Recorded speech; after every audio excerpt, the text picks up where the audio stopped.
বিসমিল্লাহির রহমানির রহিম। আজ 17ই জুলাই 2026 আমাদের বাংলাদেশ বার কাউন্সিল প্রিলিমিনারি ব্যাচের ফৌজদারি কার্যবিধির ক্লাস আমরা শুরু করতে যাচ্ছি এবং আজ আমরা আলোচনা করব ফৌজদারি মামলা দায়ের এবং পরবর্তী কার্যপদ্ধতি, অর্থাৎ একটা ফৌজদারি মামলা কিভাবে দায়ের করা যায় এবং মামলা দায়েরের ফলে কি কি পদক্ষেপ গৃহীত হতে পারে। দেখেন, যে কোনো ব্যক্তি দুইটি উপায় ফৌজদারি মামলা দায়ের করতে পারে। তাহলে ফৌজদারি মামলা কয়টি উপায় দায়ের করা যায়? দুইটি উপায়। তিনি কোন অপরাধ সংগঠন বিষয়ে আন্ডারলাইন করেন, থানায় পুলিশের নিকট সংবাদ প্রদান করতে পারে। তিনি সংবাদ দিতে পারে কার কাছে? থানায়। কার কাছে? পুলিশের কাছে। বা তিনি ম্যাজিস্ট্রেটের নিকট গিয়ে নালিশ করতে পারে। তাহলে তিনি মামলাটা থানায় করতে পারে অথবা ম্যাজিস্ট্রেটের নিকটও করতে পারে। থানায় পুলিশের নিকট বলতেন আমলযোগ্য শব্দটা বলতেন। থানায় পুলিশের নিকট আমলযোগ্য অপরাধের সংবাদ প্রদান করলে পুলিশ, আন্ডারলাইন করবেন, 154 ধারার পদ্ধতি অনুসরণ করে। আপনি আপাতত আমরা জানলাম ফৌজদারি মামলা দুই জায়গা করা যায়। কোথায় কোথায়? থানায় আর ম্যাজিস্ট্রেটের কাছে। আপনি যদি থানায় আমলযোগ্য অপরাধের তথ্য জানান, আমলযোগ্য অপরাধ জানেন তো, যে অপরাধের ক্ষেত্রে পুলিশ বিনা পরোয়ানায় গ্রেফতার করতে পারে। থানায় যদি আমলযোগ্য অপরাধের তথ্য জানান তাহলে আপনার ওই ফ্যানটা অফ করে দেন তো, ওইটা শুধু শুধু চলে, এই জায়গায় এমনি কাজ হবে, ই করেন। থানায় যদি আমলযোগ্য অপরাধের তথ্য জানান তাহলে থানা অনুসরণ করবে 154 ধারার পদ্ধতি। অপরদিকে বললেন আমল অযোগ্য অপরাধের সংবাদ প্রদান করা হলে, আমল অযোগ্য অপরাধের সংবাদ প্রদান করা হলে 155 ধারা অনুসরণ করে। তাহলে আপাতত জেনে রাখেন, থানায় যদি আপনি আমলযোগ্য অপরাধের সংবাদ দেন তাহলে থানা অনুসরণ করবে ফৌজদারি কার্যবিধির কত ধারা? 154। আর থানায় যদি আপনি আমল অযোগ্য অপরাধের তথ্য দেন তাহলে অনুসরণ করবে 155। এখন যদি বলেন স্যার আমলযোগ্য আর আমল অযোগ্য এটা কি? Cognizable and non cognizable. আমলযোগ্য মানে হলো গুরুতর অপরাধ, আর আমল অযোগ্য মানে যে অপরাধ গুরুতর নয়। আর আইনের ভাষা যদি বলি, যে অপরাধের ক্ষেত্রে পুলিশ বিনা পরোয়ানায় গ্রেফতার করতে পারে সেটা বলে আমলযোগ্য, আর যে অপরাধের ক্ষেত্রে পুলিশ বিনা পরোয়ানায় গ্রেফতার করতে পারে না সেটার বলে কি? আমল অযোগ্য। অন্যদিকে কোনো ব্যক্তি ম্যাজিস্ট্রেটের নিকট আমলযোগ্য বা আমল অযোগ্য উভয় অপরাধ বিষয়ে নালিশ করতে পারে। আর আপনি ম্যাজিস্ট্রেটের কাছে আমলযোগ্য দিতে পারে, আমল অযোগ্য দিতে পারে। সেই ক্ষেত্রে ম্যাজিস্ট্রেট, আন্ডারলাইন করবেন, 200 ধারার পদ্ধতি অনুসরণ করবে। কত ধারা? 200 ধারা। তাহলে থানায় আপনি আমলযোগ্য দিলে 154, আমল অযোগ্য দিলে 155, কিন্তু ম্যাজিস্ট্রেটের কাছে আপনি গেলেই আমল যোগ্যতে যান আর আমল অযোগ্যতে যান, ম্যাজিস্ট্রেট অনুসরণ করবে কত? 200 ধারা। আচ্ছা, প্রকৃতপক্ষে পুলিশের নিকট অপরাধ সংগঠন বিষয়ে সংবাদ দেওয়া হোক বা ম্যাজিস্ট্রেটের নিকট নালিশ দায়ের করা হোক, চূড়ান্ত ভাবে আন্ডারলাইন করবেন, ম্যাজিস্ট্রেটই 190 ধারায় অপরাধটি আমলে নিবে। এখন একটা মামলা আপনি শুরু দুইভাবে হলেও, থানায় হোক আর ম্যাজিস্ট্রেটের কাছে হোক, মামলাটা আমলে নেয়। আমলে নেওয়া মানে হলো বিচারার্থে গ্রহণ, টেকিং কগনিজেন্স। আমলে নেওয়া অর্থ কি?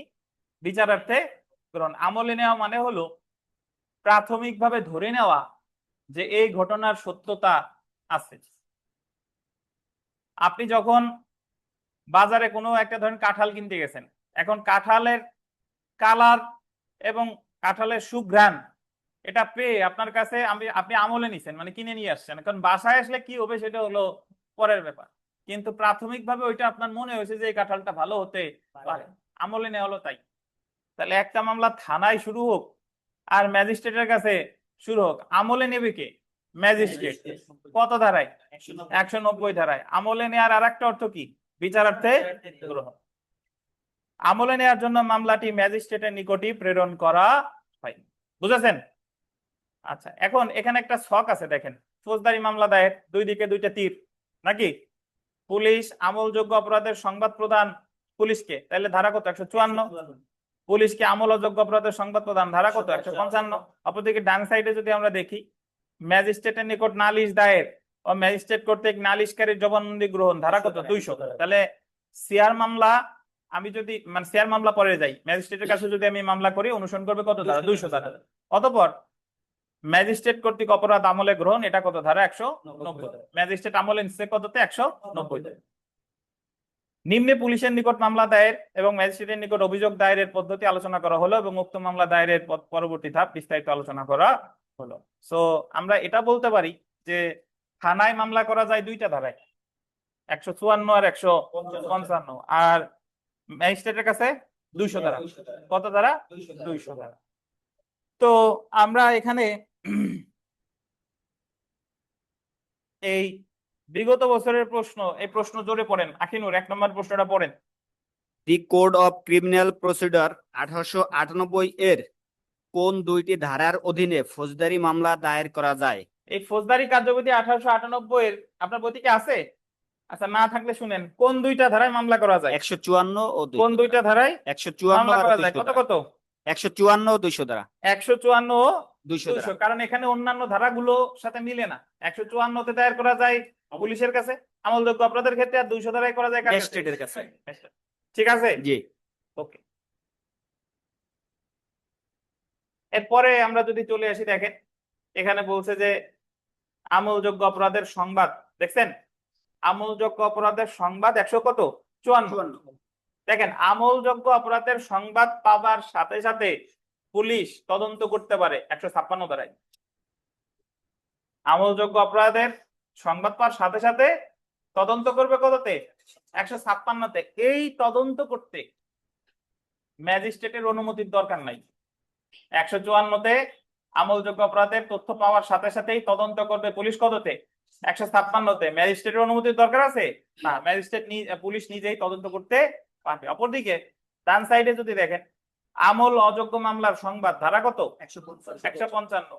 আমল অযোগ্য মামলার তদন্ত কত? 155-র 2। সো আমল অযোগ্য মামলার সংবাদ তো আপনি পেলেন 155তে, কিন্তু তদন্ত করতেছেন 155-র 2। এই ক্ষেত্রে কিন্তু অনুমতি লাগবে, তদন্ত করতে ম্যাজিস্ট্রেটের কি অনুমতি লাগবে। এই যে আমরা আসতেছি, দেখেন ফৌজদারি কার্যবিধি 1898 অনুযায়ী পুলিশকে আমলযোগ্য এবং আমল অযোগ্য উভয় ধরনের মামলা বা অপরাধ সংগঠনের সংবাদ প্রদান করা যায়। পুলিশকে আমলযোগ্য অপরাধের সংবাদ দিলে তা পুলিশ আন্ডারলাইন করবেন 154 ধারা অনুযায়ী লিপিবদ্ধ করে। পুলিশে যদি আপনি আমলযোগ্য অপরাধের তথ্য দেন, তাহলে পুলিশ লিপিবদ্ধ করবে কততে? 154। অন্যদিকে পুলিশকে আমল অযোগ্য অপরাধের সংবাদ দিলে সেক্ষেত্রে পুলিশ 155 ধারা অনুসরণ করে। এটা আমরা আগে থেকেই জানি নাকি ভাই? এখন দেখেন ধারা 154তে অ্যাকচুয়ালি আছে কি? ধারা 154 আমলযোগ্য মামলার সংবাদ, information in cognizable cases, underline করেন ইনফরমেশন ইন কগনিজেবল কেসেস। পাশে লেখেন FIR, পাশে লিখবেন FIR, FIR সমান সমান দিয়ে লেখেন first FIRST, information INFORMATION, first information report, REPORT, report, first information report. বাংলাটা লেখেন প্রাথমিক তথ্য বিবরণী, প্রাথমিক তথ্য বিবরণ, প্রাথমিক তথ্য বিবরণ। তো যদি আপনাকে বলা হয় যে থানায় যদি আমলযোগ্য অপরাধের তথ্য দেয়, তাহলে FIR রেকর্ড করা হয় কত ধারায়?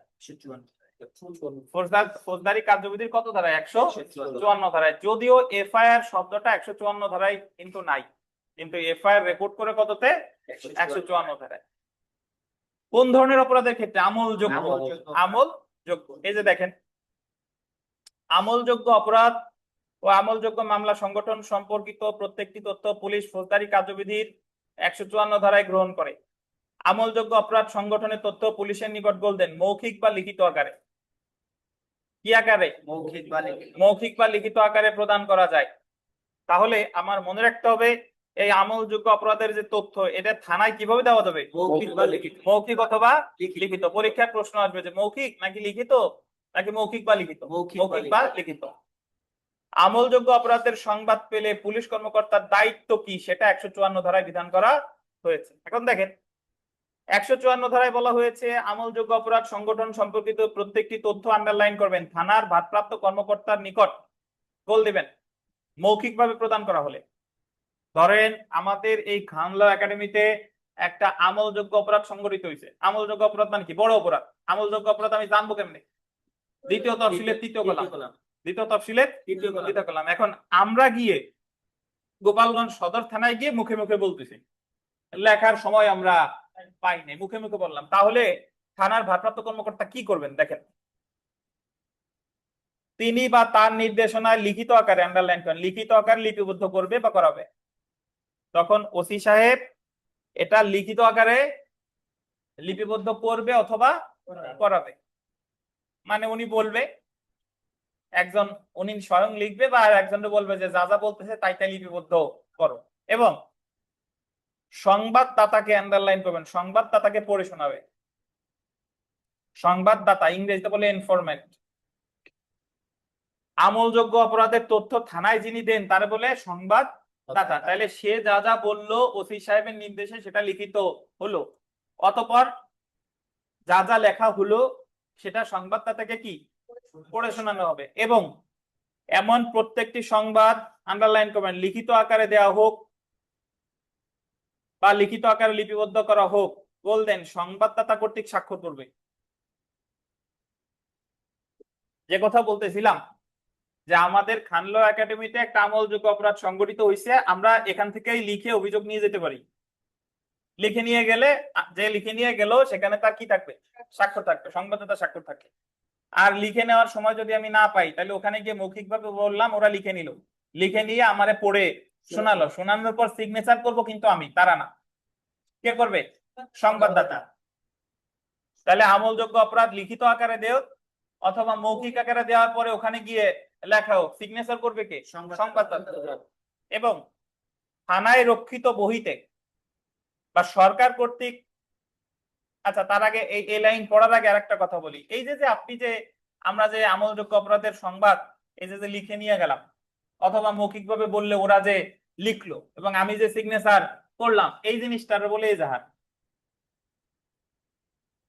এই যে দরখাস্ত আমি আমলযোগ্য অপরাধের লিখে নিয়ে গেলাম বা আমার মৌখিক বর্ণনা অনুসারে লিখে আমাকে পড়ে শোনায়, আমার স্বাক্ষর নিল, এটারে কি বলে? কি বলে? এজাহার। এজাহারের এজাহার, ইংরেজিতেও সব জায়গায় এজাহার। এজাহার দরখাস্ত, বাংলায়ও এজাহার, ইংরেজিতেও এজাহার। এবং থানায় রক্ষিত বহিতে, থানায় একটা বই আছে, মানে সরকারি একটা ফর্ম আছে। আপনি তো এজাহার আমি লিখে নিয়ে গেছি, কিন্তু থানায় তো এটা এখনো রেকর্ড হয়নি। থানায় রক্ষিত বহিতে ও সরকার কর্তৃক নির্ধারিত ফরমে অনুসারে উক্ত তথ্যের সারমর্ম লিপিবদ্ধ করবে। যখন আমার এজাহারের তথ্যাবলী থানায় যে বই আছে সরকারি বা ফরম আছে, এই ফরমে যখন আমার এজাহারের বিষয়াবলী রেকর্ড করবে, তখন এজাহার হয়ে যাবে এফআইআর। বুঝছেন? এজাহার হয়ে যাবে কি এফআইআর। এখন এজাহার আর এফআইআর মধ্যে পার্থক্য কি? এজাহারে ওই অপরাধটার বিস্তারিত বিবরণ থাকে, সাক্ষীদের নাম থাকতে পারে, আসামিদের সকলের নাম থাকতে পারে, কি ঘটনা ঘটছে বিস্তারিত বিবরণ থাকে। বুঝতে পারছেন? আর ওই এজাহারটা যদি থানার ভারপ্রাপ্ত কর্মকর্তা পড়ে মনে হয় যে না এই ঘটনার সত্যতা আছে, তাহলে ওই এজাহারটা যখন আমলে নেওয়া হবে, মানে যখন থানার ভারপ্রাপ্ত কর্মকর্তা ওটা বুঝবে যে না এটা রেকর্ড করা উচিত, তখন এজাহারটা হয়ে যাবে কি এফআইআর। বুঝছেন? এখন একটু পরেই আসতেছি। এজাহারে শুধু সিগনেচার করে সংবাদদাতা, কিন্তু এফআইআর এ যখন থানার ভারপ্রাপ্ত কর্মকর্তা ওসি সাহেব রেকর্ড করে ফেললো, তখন ওসিরও সিগনেচার থাকবে, সংবাদদাতারও সিগনেচার থাকবে। দেখ, তাহলে এজাহার হয় আগে, আর এজাহারটা যখন রেকর্ড হয় তখন সেটারে বলে কি এফআইআর। আর এফআইআর এর ক্ষেত্রে ওই এজাহারে যেরকম বিস্তারিত থাকে, এফআইআর এ বিস্তারিত থাকে না। এফআইআর এ জাস্ট আসামিদের নাম থাকে, ঘটনাস্থল, আইনের ধারা, কোন জায়গা অপরাধ সংঘটিত হয়েছে, কয়টার সময় হয়েছে, কবে এফআইআর দায়ের করছে, তদন্তকারী কর্মকর্তার নাম, এইগুলা থাকে হচ্ছে এফআইআর। বুঝতে পারছেন? এখন আর একটা কথা বলিনি, এই যে এজাহারের বিষয়বস্তু যখন রেকর্ড হচ্ছে তখন এটা হয়ে যাচ্ছে কি এফআইআর, এটা বলে এফআইআর কেস বা PS case, police station case. এজাহার যখন এফআইআর হিসেবে রেকর্ড হচ্ছে তখন এটারে কি কেস বলে? Police case. এফআইআর কেস বা পিএস কেস মানে পুলিশ স্টেশন কেস, বুঝতে পারছেন? পিএস কেস বা এফআইআর কেস। আচ্ছা, এই যে দেখেন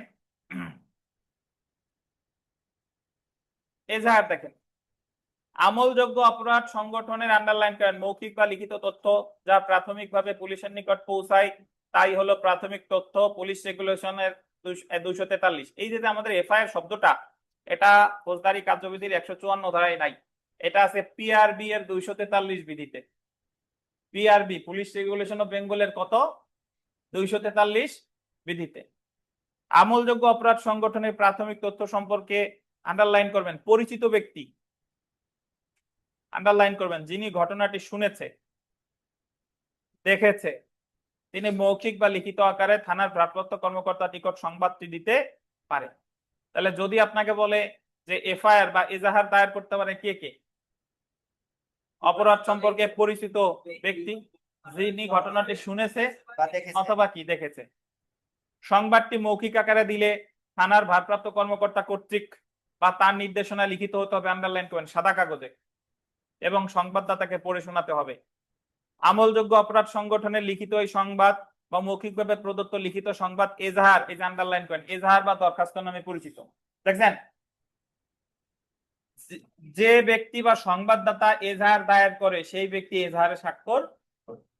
তাহলে এজাহার হলো এই জায়গায় একটা অপরাধ হইছে, এটা আমলযোগ্য অপরাধ, আমি লিখিত যে দরখাস্তটা থানায় নিয়ে গেছি এটাই এজাহার, বা আমি মৌখিকভাবে থানায় গিয়ে বলছিলাম ওনাদের বর্ণনায় লিখিত হয়েছে, এটাই কি এজাহার। বুঝতে পারছেন? এজাহারের সিগনেচার থাকবে কার? সংবাদদাতা। আর এজাহারের বিষয়বস্তু সত্য মনে করে যখন ওসি সাহেব রেকর্ড করবে তখন সেটা হয়ে যাবে কি এফআইআর। এবার আমরা চলে আসি, দেখেন প্রাথমিক তথ্য বিবরণী।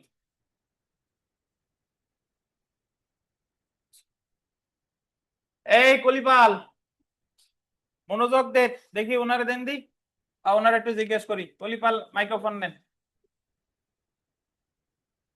এখন যদি না বোঝেন তাহলে আপনার সে পোড়া কপাল আর নাই। স্যার আপনি বলেন এজাহার কারে বলে আর এফআইআর কারে বলে, বলেন। আপনি আপনার ভাষায় যা স্যার- বুঝতেন তাই বলবেন। স্যার এজাহার হচ্ছে আপনি বলেন কথা, আমি কানে কম শুনি, জোরে বলেন। স্যার এজাহার হচ্ছে যখন আহ ইসে- ওদিক তাকায়ে পাবেন না নে খুঁজে, না স্যার, আমি যা বুঝাইছি সেই আঙ্গে কি বলেন। মানে স্যার যে হইছে যখন ওই সে পুলিশ অফিসারের কাছে যায় বা তখন যখন তার কাছে প্রাথমিক কোনো তথ্য দেয় সেইটা হচ্ছে এজাহার, আর যখন বিস্তারিত আহ, লিপিবদ্ধ করে সেইটা হচ্ছে এফআইআর।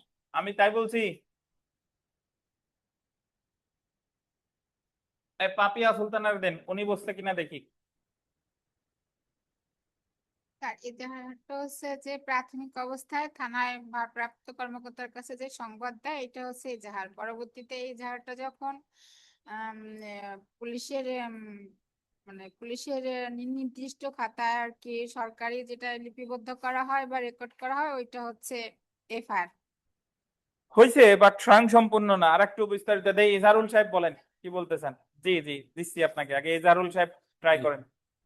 স্যার, আমলযোগ্য কোনো অপরাধ হ্যাঁ সম্পর্কে কোনো ব্যক্তি এর সাথে সংশ্লিষ্ট অথবা দেখেছে বা শুনেছে এমন কোনো ব্যক্তি হ্যাঁ থানার ভারপ্রাপ্ত কর্মকর্তার কাছে মৌখিক বা লিখিত আকারে যে জিনিসটা পেশ করবে ওইটি হচ্ছে একটা এজাহার। জি যখন তা ভারপ্রাপ্ত কর্মকর্তা ওইটা তদন্ত করে সত্য প্রমাণ সাপেক্ষে যদি ওইটা সে লিপিবদ্ধ করে রেকর্ড করে তখন ওইটা এফআইআর হয়।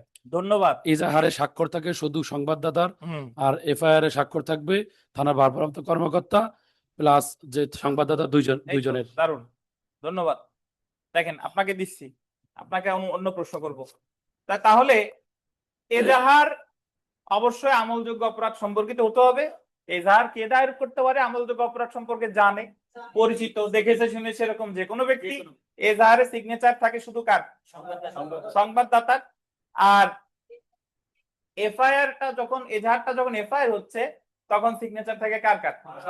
সংবাদদাতা প্লাস ভারপ্রাপ্ত কর্মকর্তা। আচ্ছা, দাঁড়ান।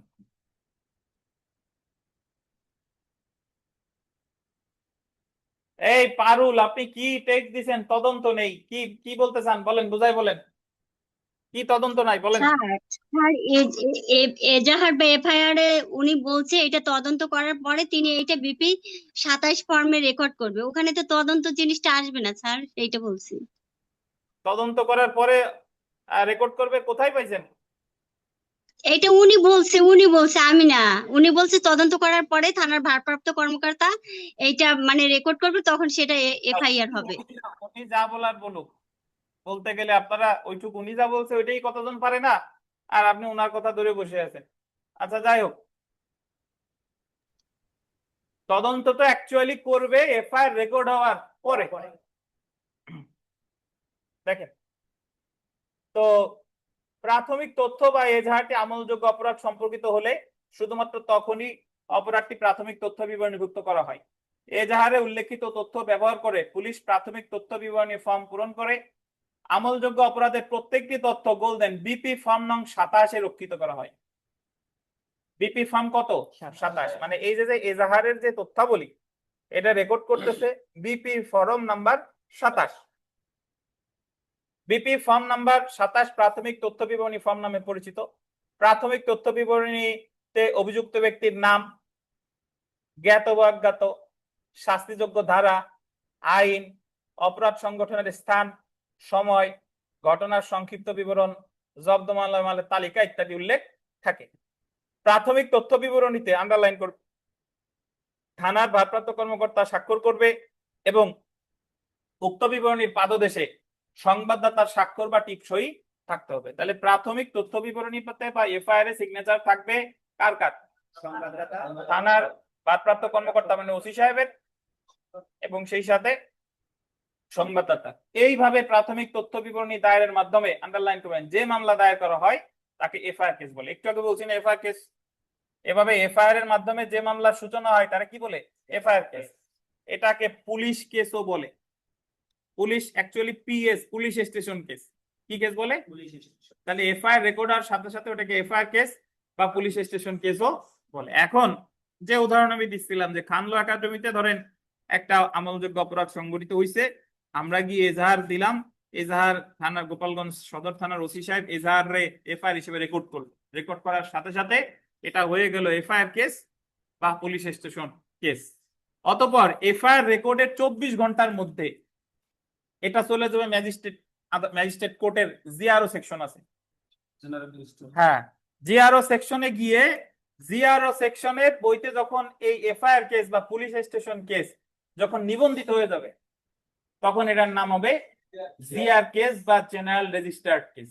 জিআর কেস বা জেনারেল রেজিস্টার্ড কেস মানে মামলা তো থানায় হলো কিন্তু এই রিলেটেড কোনো ব্যাপার স্যাপার তো ম্যাজিস্ট্রেটের কাছে নাই। তাহলে এই যে থানায় পুলিশ স্টেশন কেস নাম্বার হলো ধরেন একটা, আর এই পুলিশ স্টেশন কেসটা থানায় জিআরও মানে কোর্টে গিয়ে জিআরও অফিসে গিয়ে ওই জায়গার নাম্বার পড়লো কি আরেকটা। এই কারণে একই মামলার পুলিশ স্টেশন কেস নাম্বার থাকে একটা আর জিআর নাম্বার থাকে কি আরেকটা। এমন মামলায় যে দেখেন জেনারেল রেজিস্ট্রিতে তালিকাভুক্ত করা হয় তখন এটাকে জিআর কেসও বলা হয়।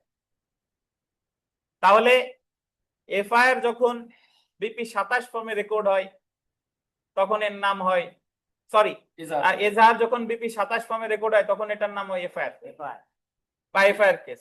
আর এফআইআর কেস যখন জেনারেল রেজিস্ট্রিতে রেকর্ড হয় তখন এর নাম কি হয়? GR case. বুঝতে পারছেন? দেখেন জিআর মামলায় পক্ষ হিসেবে আন্ডারলাইন করেন সংবাদদাতার নাম থাকে না, যদিও জিআর মামলাটা দায়ের হচ্ছে সংবাদদাতার মাধ্যমে, তবুও জিআর মামলার পক্ষ হিসেবে নাম থাকে রাষ্ট্র। অর্থাৎ সংবাদদাতা মামলা দায়ের করলেও এই মামলা চালাবে রাষ্ট্র। ওই এফআইআর দায়ের করার পরে ওই লোক যদি আর জীবনে কোর্টে নাও আসে তবুও এই মামলার কোনো ক্ষতি হবে না। দেখেন সংবাদদাতার নাম থাকে না, বরং সংবাদদাতার পরিবর্তে পক্ষ হিসেবে রাষ্ট্র ব্যবহার করা হয়। অর্থাৎ জিয়ার মামলায় পক্ষ হিসেবে গোল্ডেন রাষ্ট্রের নাম থাকে, যেমন রাষ্ট্র বনাম রশিদ এবং অন্যান্য, রাষ্ট্র বনাম রশিদ এবং অন্যান্য। তাহলে জিয়ার মামলায় পক্ষ হিসেবে কার নাম থাকবে? রাষ্ট্র। বাদী পক্ষরে কি বলে? রাষ্ট্রপক্ষ। বুঝতে পারছেন? এবার আপনি বলেন দেখি, ওনারে দেন এজাহার, এফআইআর, জিআর কেস, তিনটে ব্যাখ্যা দেন। এজাহার হচ্ছে সংবাদদাতা যে সংবাদ পুলিশের কাছে নিয়ে যাবেন এবং সেটা লিপিবদ্ধ করা হলে এজাহার হবে। সংবাদটি যিনি দেখেছেন, যিনি শুনেছেন বা জেনেছেন, তার মাধ্যমে সংবাদটি যখন লিপিবদ্ধ হবে সেটা এজাহার হবে। এজাহারে সংবাদদাতার স্বাক্ষর থাকে। আর এজাহারটি যখন পুলিশের নির্দিষ্ট ফর্মে যেটা বিপি ফর্ম বলা হচ্ছে 27, এই ফর্মে যখন লিপিবদ্ধ করা হবে তখন এটি এফআইআর কেস হবে। আর এফআইআর কেসটি যখন ম্যাজিস্ট্রেটের কাছে চলে যাবে তখন সেটা জিআর মামলা হচ্ছে। আমার মনে হচ্ছে এরকম জি, আমি বললাম। যখন আর এফআইআর কেসটা ম্যাজিস্ট্রেট, ওই যে চিফ জুডিশিয়াল ম্যাজিস্ট্রেট ভবনে যে জিআরও সেকশনে গিয়ে ওখানে যে জেনারেল রেজিস্ট্রি আছে জি, ওখানে যখন অন্তর্ভুক্ত হয়ে যাবে অন্তর্ভুক্ত হয়ে যাবে। তখন এটার নাম হবে হ্যাঁ। জিআর। স্যার আমি আরেকটা প্রশ্ন করতে হ্যাঁ চাই, বলেন। এটা কোন ম্যাজিস্ট্রেটের ইসে যাবে? Chief judicial magistrate? ধন্যবাদ। এটা হ্যাঁ। সংশ্লিষ্ট আমলি আদালত থাকে, প্রতিটা জেলার, প্রতিটা থানার আছে। কোর্টে গেলে দেখবেন যে গোপালগঞ্জ আমলি আদালত, গোপালগঞ্জ কগনিজেন্স কোর্ট। এই যে নতুন মামলা যা যায় হয়, সিআর হোক আর জিআর হোক, ওই এগুলা প্রাথমিকভাবে বিচারের আগ পর্যন্ত থাকে কোন আদালতে? আমলি আদালতে। আমলি আদালত কগনিজেন্স কোর্ট বলে, কগনিজেন্স কোর্ট। আর কগনিজেন্স কোর্ট কগনিজেন্স কোর্ট কে পরিচালনা করতে পারে এটা আমরা ধৈর্য ধরে থাকবো, 190 ধারায় গিয়ে জানবো যে অমুক অমুক ম্যাজিস্ট্রেট কগনিজেন্স কোর্ট পরিচালনা করতে পারে। স্যার আরেকটা প্রশ্ন করি। বলেন বলেন। যেটা হচ্ছে ওই যে এজাহার যিনি সংবাদদাতা দিলেন, লিপিবদ্ধ করে নিয়ে এলেন, যদি বাসা থেকে করে নিয়ে আসেন, সেটা কি মানে থানায় কি সেটা সংরক্ষিত থাকবে? মানে অবশ্যই থাকবে। আপনার এফআইআর এর সাথে সাথেই এজাহার থাকবে, কারণ এই এফআইআরটা আসলো কোত্থেকে? এজাহার থেকে। যত জায়গায় এফআইআর এর কপি থাকবে তত জায়গায় এজাহারেরও কপি থাকবে। এবং এজাহার তো একটা গুরুত্বপূর্ণ তথ্য। এ জায়গা বাদী পক্ষের, রাষ্ট্রপক্ষের জন্য গুরুত্বপূর্ণ, আসামি পক্ষের জন্য গুরুত্বপূর্ণ। সামনে গিয়ে দেখেন। আচ্ছা, ধন্যবাদ স্যার। তো আমরা দেখি তানমিন স্যার,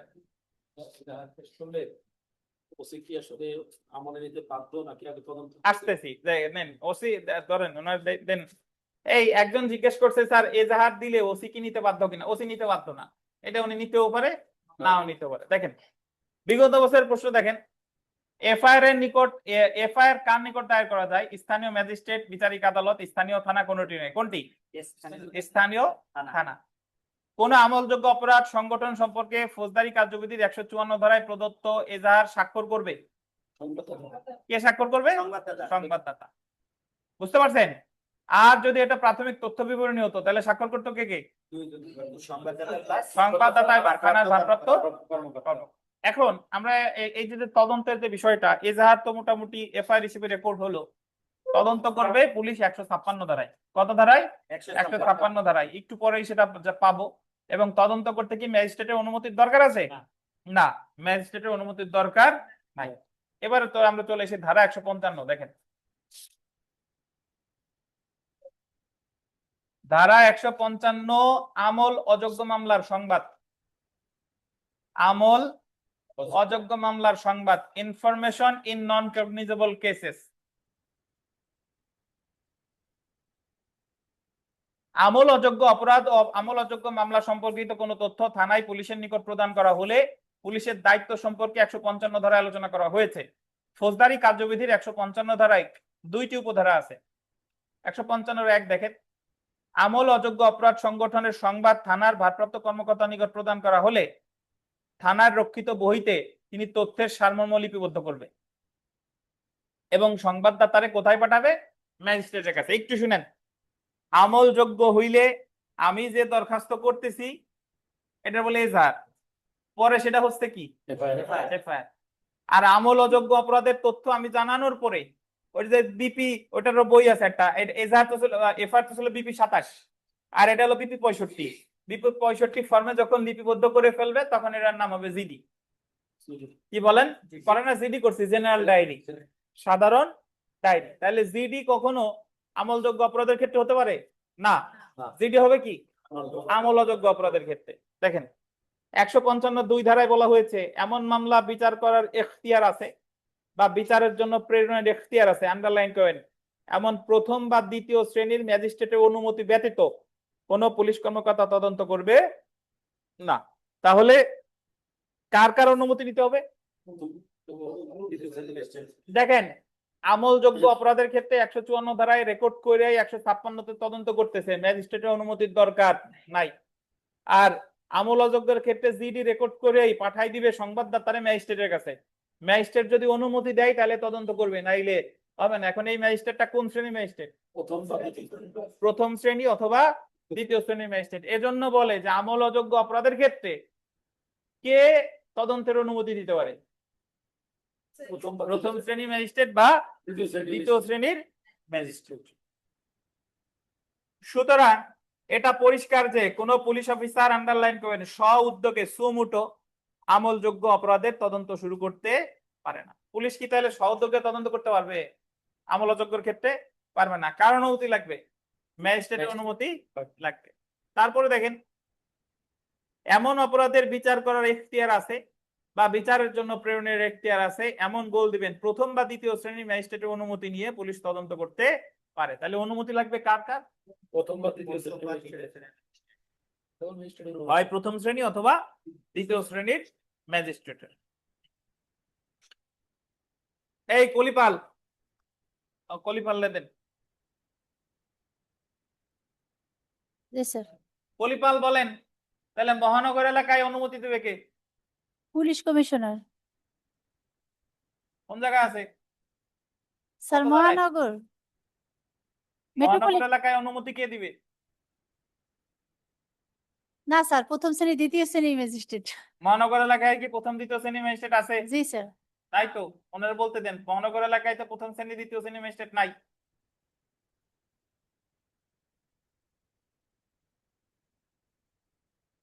বলেন তাহলে মহানগর এলাকায় কোনো জিডি হবে না হবে স্যার, নাকি? হবে। তাহলে কে অনুমতি দেবে? কে তদন্তের অনুমতি দেবে? কে বলেন?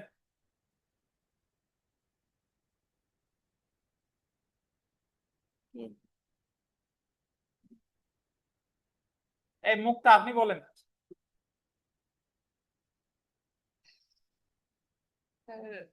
নির্বাহী ম্যাজিস্ট্রেট না, বসে বলেন, বসে বলেন। নির্বাহী ম্যাজিস্ট্রেট না, মহানগর এলাকায় প্রথম শ্রেণী ম্যাজিস্ট্রেটের ক্ষমতা প্রয়োগ করে কে? Metropolitan magistrate. তা মহানগর এলাকায় শুধুমাত্র নির্দেশ দেবে কে? Metropolitan magistrate. বুঝতে পারছেন? জি স্যার। মহানগর এলাকার বাইরে বাইরে যদি প্রথম আর দ্বিতীয় হয়, আর আমরা জানি মহানগর এলাকায় তো দ্বিতীয় শ্রেণীর ম্যাজিস্ট্রেট নাই, তাহলে ওই জায়গা দিবে কে? Metropolitan magistrate. এই যে দেখেন পুলিশের নিকট যে অপরাধের তথ্য দেওয়া হয়েছে তা আমল অযোগ্য অপরাধ হলে থানার ভারপ্রাপ্ত কর্মকর্তা অপরাধটি প্রাথমিক তথ্য বিবরণীভুক্ত না করে 155 ধারা অনুযায়ী প্রাথমিক তথ্যটির সারমর্ম থানায় রক্ষিত ফর্ম নাম্বার, আন্ডারলাইন করেন, BP 65 বা সাধারণ ডায়েরিতে জেনারেল এন্ট্রিতে লিপিবদ্ধ করবে এবং আন্ডারলাইন করবেন অভিযোগ সহ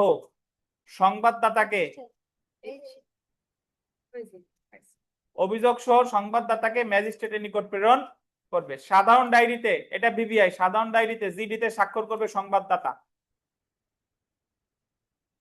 জিডিতে শুধু স্বাক্ষর করবে কে?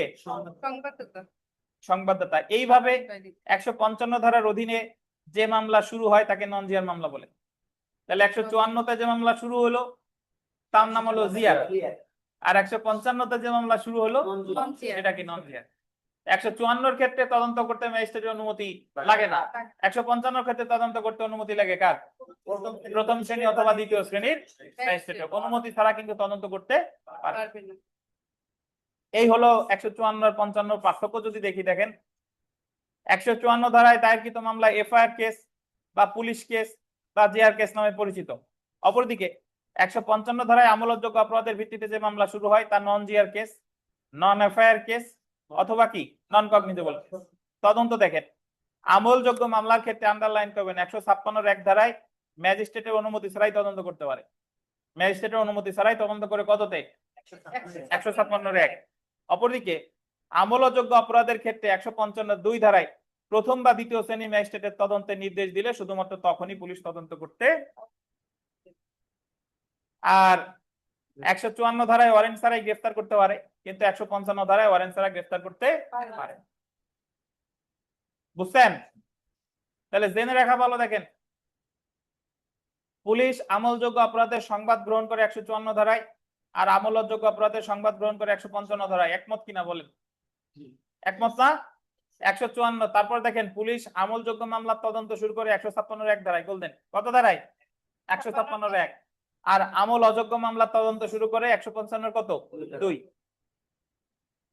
সংবাদদাতা এজাহারে স্বাক্ষর করে। এজাহারে কি ওসি স্বাক্ষর করে? করে না। প্রাথমিক তথ্য বিবরণীতে স্বাক্ষর করবে সংবাদদাতা এবং থানার কর্মকর্তা। সংবাদদাতা এবং থানার কে? কর্মকর্তা। সংবাদদাতার নিচে লেখেন ফৌজদারি কার্যবিধি বা সিআরপিসি লেখেন, সংবাদদাতার নিচে লেখেন সিআরপিসি লেখেন, আমি ব্যাখ্যা দিবানি। সংবাদদাতার নিচে লেখেন সিআরপিসি। হ্যাঁ, আর থানার ভারপ্রাপ্ত কর্মকর্তার নিচে লেখেন পিআরবি। PRB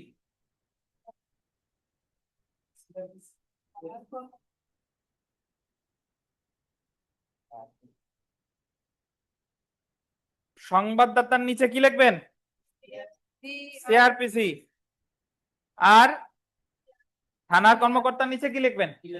PRB. এই কথাটার অর্থ ব্যাখ্যা করি, শুনেন। আমরা তো জানি যে এফআইআর এ স্বাক্ষর করবে কয়জন?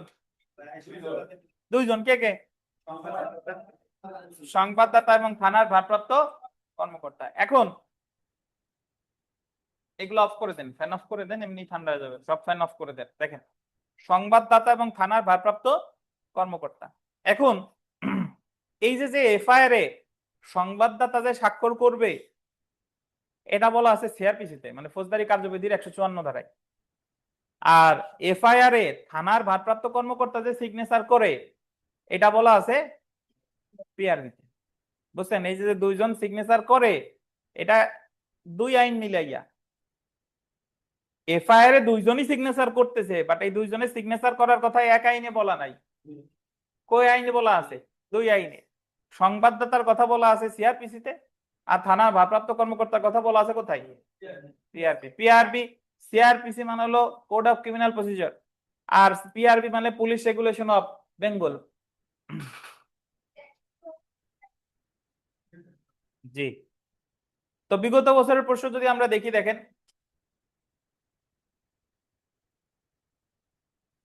বেল্লাল কো?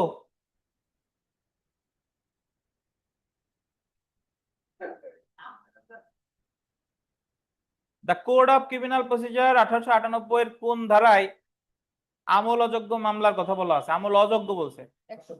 কত ধারা বলেন? 155। এই আকিনুর, মাইক্রোফোন কো? আকিনুর 2 নম্বর প্রশ্ন পড়েন। পাইছেন? আপনি পড়বেন? আকিনুর পড়েন। কোন মহানগর এলাকার পুলিশ কর্মকর্তা অআমলযোগ্য মামলা তদন্ত করতে পারবে না যদি সে অনুমতি না নেয় মেট্রোপলিটন ম্যাজিস্ট্রেট। মহানগর এলাকায় আমল অযোগ্য অপরাধের তদন্তের, আমরা তো জানি আমল অযোগ্যের তদন্তের নির্দেশ দেয় প্রথম শ্রেণী বা দ্বিতীয় শ্রেণী। দ্বিতীয় শ্রেণীর। এখন মহানগর এলাকায় প্রথম শ্রেণী দ্বিতীয় শ্রেণী কেউ নাই। বলেন তো, আমি উত্তর দিই। মহানগর এলাকায় যে প্রথম শ্রেণী দ্বিতীয় শ্রেণী নাই, এটা আমরা কোন ধারা থেকে জানি? মহানগর এলাকায় যে প্রথম শ্রেণীর ম্যাজিস্ট্রেট বা দ্বিতীয় শ্রেণীর ম্যাজিস্ট্রেট নামে কেউ নাই, এটা কোন ধারায় বলা আছে? কত ধারা? 6 ধারা। আসতে বলেন কেন? কত ধারা? 6 ধারা। কারণ ফৌজদারি আদালতে শ্রেণী বিভাগ আলোচনা করছে কোথায়? 6 ধারা। যে জায়গা বলছে ম্যাজিস্ট্রেট 2 প্রকার, বিচারিক, নির্বাহী। বিচারিক ম্যাজিস্ট্রেট আবার 4 প্রকার। 4 প্রকার। জেলা পর্যায়ে 4 প্রকার, মহানগর এলাকায় 2 প্রকার। জেলা পর্যায়ে 4 প্রকার কে কে? চিফ জুডিশিয়াল ম্যাজিস্ট্রেট, অতিরিক্ত চিফ জুডিশিয়াল ম্যাজিস্ট্রেট 1, প্রথম শ্রেণী ম্যাজিস্ট্রেট, দ্বিতীয় শ্রেণী ম্যাজিস্ট্রেট, তৃতীয় শ্রেণী ম্যাজিস্ট্রেট, এই 4 জন। আর মহানগর এলাকায় চিফ মেট্রোপলিটন ম্যাজিস্ট্রেট বা অতিরিক্ত চিফ মেট্রোপলিটন ম্যাজিস্ট্রেট 1, আর মেট্রোপলিটন ম্যাজিস্ট্রেট। অর্থাৎ মহানগর এলাকায় প্রথম শ্রেণী ম্যাজিস্ট্রেট সমান সমান মহানগর এলাকায় মেট্রোপলিটন ম্যাজিস্ট্রেট। মহানগর এলাকায় দ্বিতীয় বা তৃতীয় শ্রেণীর ম্যাজিস্ট্রেট নেই। তাহলে সেই ক্ষেত্রে আমল অযোগ্য মামলার তদন্তের নির্দেশ মহানগর এলাকায় কে দিবে? Metropolitan magistrate. তারপরেরটা পড়েন আকিনুর, 3 number. Code of criminal procedure এর কোন ধারার বিধান অনুযায়ী একজন পুলিশ কর্মকর্তা ম্যাজিস্ট্রেটের অনুমতি ব্যতীত তদন্ত কাজ করতে পারেন? ম্যাজিস্ট্রেটের অনুমতি ছাড়া তদন্ত করে 156 কত? 156। ওই যে 154 ধারায় এফআইআর রেকর্ড করে ম্যাজিস্ট্রেটের অনুমতি ছাড়াই তদন্ত করে কততে? 156। 156তে। এক তো এই জায়গায় নাই, এক নাই। এই কারণে 156। বুঝছেন? সেলফ প্র্যাকটিসে যা আছে পড়বেন, বিশেষ করে 7 নাম্বার প্রশ্ন ওই তানবিন সাহেবরে পড়তে দেন। তানবিন সাহেব পড়েন জোরে 7 নাম্বার। 155 ধারার অধীন পুলিশের নিকট আমল অযোগ্য অপরাধের সংবাদ দিলে পুলিশ কি করবে? আমল অযোগ্য অপরাধের সংবাদ যদি পুলিশের কাছে দেয়, পুলিশ কি করবে? সংবাদটি থানার হয়ে বইয়ে লিপিবদ্ধ করবে, তারপর কার কাছে পাঠাবে? ম্যাজিস্ট্রেটের কাছে ম্যাজিস্ট্রেটের কাছে পাঠাবে। কোন কোন ম্যাজিস্ট্রেট? প্রথম শ্রেণী অথবা দ্বিতীয় শ্রেণী। 9 নাম্বার 10 নাম্বার এগুলো ইম্পর্টেন্ট, পড়ে ফেলবেন। 11 ইম্পর্টেন্ট, 12 এগুলো পড়ে ফেলবেন। দেখি ওই বিকাশ সাহেব দেন মাইক্রোফোন। বিকাশ সাহেব 12 নাম্বার পড়েন, বইটা আছে আপনার? পড়েন পড়েন পড়েন, জোরে পড়েন। জিআর এর পূর্ণরূপ হলো হ্যাঁ, general register. General register. GR এর পুরো নাম কি? General register. 13 number important, 14 important. CR case আমরা এখনো পড়ি নাই, বাট সিআর কেস হলো ওই যে ম্যাজিস্ট্রেটের কাছে 200 ধারায় যে মামলা করে সেটারে কি বলে? CR case. আর জিডি অর্থ কি? General diary. 16 নাম্বার প্রশ্নটা ওই নূর আলম খান রে দেন। 16 নাম্বার প্রশ্ন। এজাহার সম্পর্কে নিম্নলিখিত কোন তথ্যটি সত্য? এজাহার সম্পর্কে নিম্নলিখিত কোন তথ্যটি সত্য? দেখেন এখানে একটা কথা বলছে, উত্তর বলছে এজাহার কোনো মূল সাক্ষ্য না, আর ঘটনা সম্পর্কে অবগত যে কোনো ব্যক্তি এজাহার দায়ের করতে পারে। এখন আমরা জানি গড় সম্পর্কে আমরা জানি যে ঘটনা সম্পর্কে জানে এরকম যে কেউ এজাহার দায়ের করতে পারে, কিন্তু এই জায়গা উত্তরে খ বলছে এজাহার কোনো মূল সাক্ষ্য না। এজাহার মূল সাক্ষ্য নাই কথার অর্থ কি? শুনেন, মূল সাক্ষ্য হলো সেইগুলো যেগুলোর ভিত্তিতে আদালত রায় দিতে পারে। শুধুমাত্র এজাহারের উপর ভিত্তি করে রায় দেওয়া যায় না, কারণ একটা মামলা যদিও এজাহারের মাধ্যমে শুরু হচ্ছে, এফআইআর হচ্ছে, সাক্ষীরা হাজির হচ্ছে, মানে সকলে হাজির হচ্ছে, তারপর বিচার্য বিষয় গঠন হইলো, চার্জ গঠন হইলো, তারপর সাক্ষীরা এসে সাক্ষ্য দিচ্ছে, তাদেরকে জেরা করা হলো, আসামিরা সাফাই সাক্ষী দিচ্ছে, যুক্তিতর্ক হলো, তারপরে রায়। তাহলে শুধুমাত্র এজাহারের উপর ভিত্তি করে যদি কোনো সাক্ষ্য টাক্ষ্য অন্য কোনো সাক্ষ্য টাক্ষ্য না থাকে, শুধুমাত্র এজাহারের উপর ভিত্তি করে কোনো মামলা কি দেওয়া যাবে না? রায় দেওয়া যাবে না। এই কারণে এজাহার কোনো মূল সাক্ষ্য না। যদি এজাহারের উপর ভিত্তি করে রায় দেওয়া যেত তাহলে এজাহার একটা কি হতো? মূল সাক্ষ্য হতো। এখন যদি বলেন তাহলে স্যার মূল সাক্ষ্য কোনটা?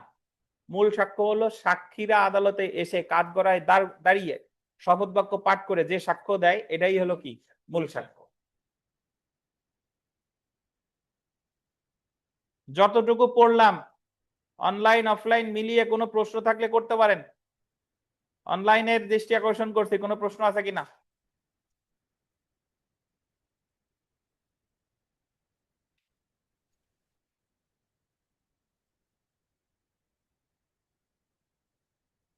অনলাইনের ভাই বোনেরা কথা বলেন, আনমিউট করে দিছি, কথা বলেন।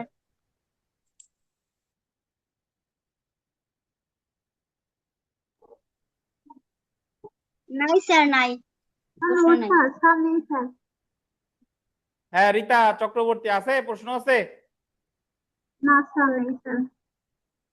ওকে, রীতা চক্রবর্তী, আফরোজা আফতাবউদ্দিন। রীতা আফরোজা আছেন তো গোপালগঞ্জ থেকে। বিথি আক্তার কোত্থেকে আছেন? বিথি আক্তার কথা বলেন। কেরানীগঞ্জ থেকে স্যার। কোথায়?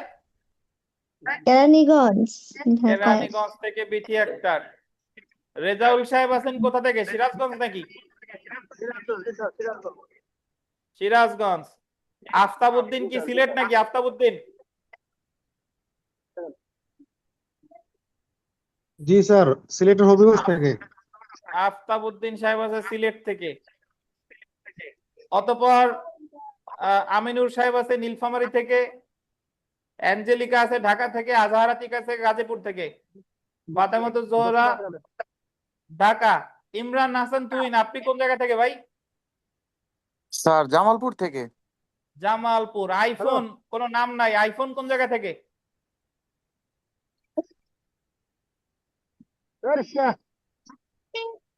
রিক্সা থেকে। আচ্ছা, কাকলি আছে বোধহয় ঢাকা থেকে, নুরুন নাহার তো গোপালগঞ্জেরই আসে নাই। যাই হোক, এই একেবারে নিচে আছেন এই ভিভো V2310 এবং শাওমি। আপনারা দুইজন কে কে? ভিভো আর শাওমি, আপনারা দুইজন কে?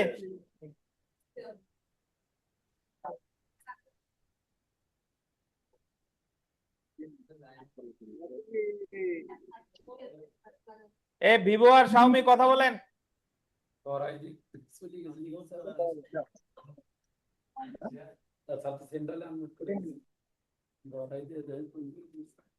বলবেন না, ওনারা রাগ হয়েছে, দেরিতে ক্লাস শুরু করতে, এই কারণে রাগ হয়েছে।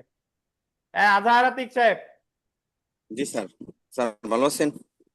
এই তো আলহামদুলিল্লাহ। আপনার ইউজার আইডি কোনটা? আজহার আতিক কি তো বোধহয়। জি জি জি স্যার। হ্যাঁ বলেন বলেন। স্যার স্যার বলতে চাচ্ছিলাম ওই যে আমরা যে সাধারণত ওই থানাতে যে জিডিটা করি, এটার কি স্যার নির্দিষ্ট কোনো মেয়াদ আছে কি, না এটা একবার করলে এটা মানে আনলিমিটেড টাইম? কোনো মেয়াদ নাই। ও আচ্ছা, জি স্যার। জি।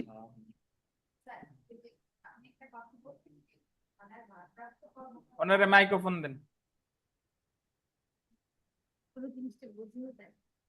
স্যার আমি বলতে চাইছি কি, যে থানার ভারপ্রাপ্ত কর্মকর্তা সংবাদ গ্রহণ করতে বাধ্য নন, এরকম একটা ব্যাপার আপনি বললেন। তাহলে এটার আমি পুরোপুরি ব্যাখ্যা বুঝতে পারি, মানে বুঝতে পারিনি। আচ্ছা, পারবেন, ধৈর্য ধারণ করেন, আমরা মাত্র শুরু করছি, আরো অনেক এই আলোচনায় আচ্ছা। আসি তারপরে বলবো আর কি, তখনই বুঝতে পারবেন। শুনেন, আমরা যে জানি, উনি আমাকে একজন প্রশ্ন করছে যে এজারুল সাহেব, বা উনি বলতেছে যে আমি তো ধরেন একটা অপরাধ ঘটলো, এখন থানায় গিয়ে আমি এজাহার করলাম, ঘটনা সত্য 100%, কিন্তু পুলিশ অফিসার এজাহার রেকর্ড করতে বাধ্য কিনা? উনি বাধ্য না। এবং উনি যদি এজাহার রেকর্ড না করে, ওনার বিরুদ্ধে কোনো পদক্ষেপ নেওয়া যাবে না। তাহলে সেই ক্ষেত্রে আপনার প্রতিকার হলো ওই মামলা কোর্টে গিয়ে দায়ের করা, ম্যাজিস্ট্রেটের কাছে কোর্টে গিয়ে দায়ের করা। এবং কোর্ট, আমরা এই যে দেখবো যে ম্যাজিস্ট্রেটের কাছে গিয়ে যদি দায়ের করে এবং ম্যাজিস্ট্রেট যদি নির্দেশ দেয় এফআইআর হিসেবে রেকর্ডের, তাহলে উনি রেকর্ড করতে কি বাধ্য। ঠিক আছে? তাহলে বিষয়টা হলো যে পুলিশ কিন্তু রেকর্ড করতে বাধ্য না। পুলিশ যদি রেকর্ড না করে, বা পুলিশের কাছে করেন বা না করেন, সেম মামলাই কোর্টে গিয়ে করা যাবে। আচ্ছা, তো আমরা থানায় মামলা দায়েরের বিভিন্ন পদ্ধতি বিস্তারিত আলোচনা করলাম। এখন চলে আসি ম্যাজিস্ট্রেটের নিকট নালিশ, কমপ্লেইন টু ম্যাজিস্ট্রেট। কোন পেজ?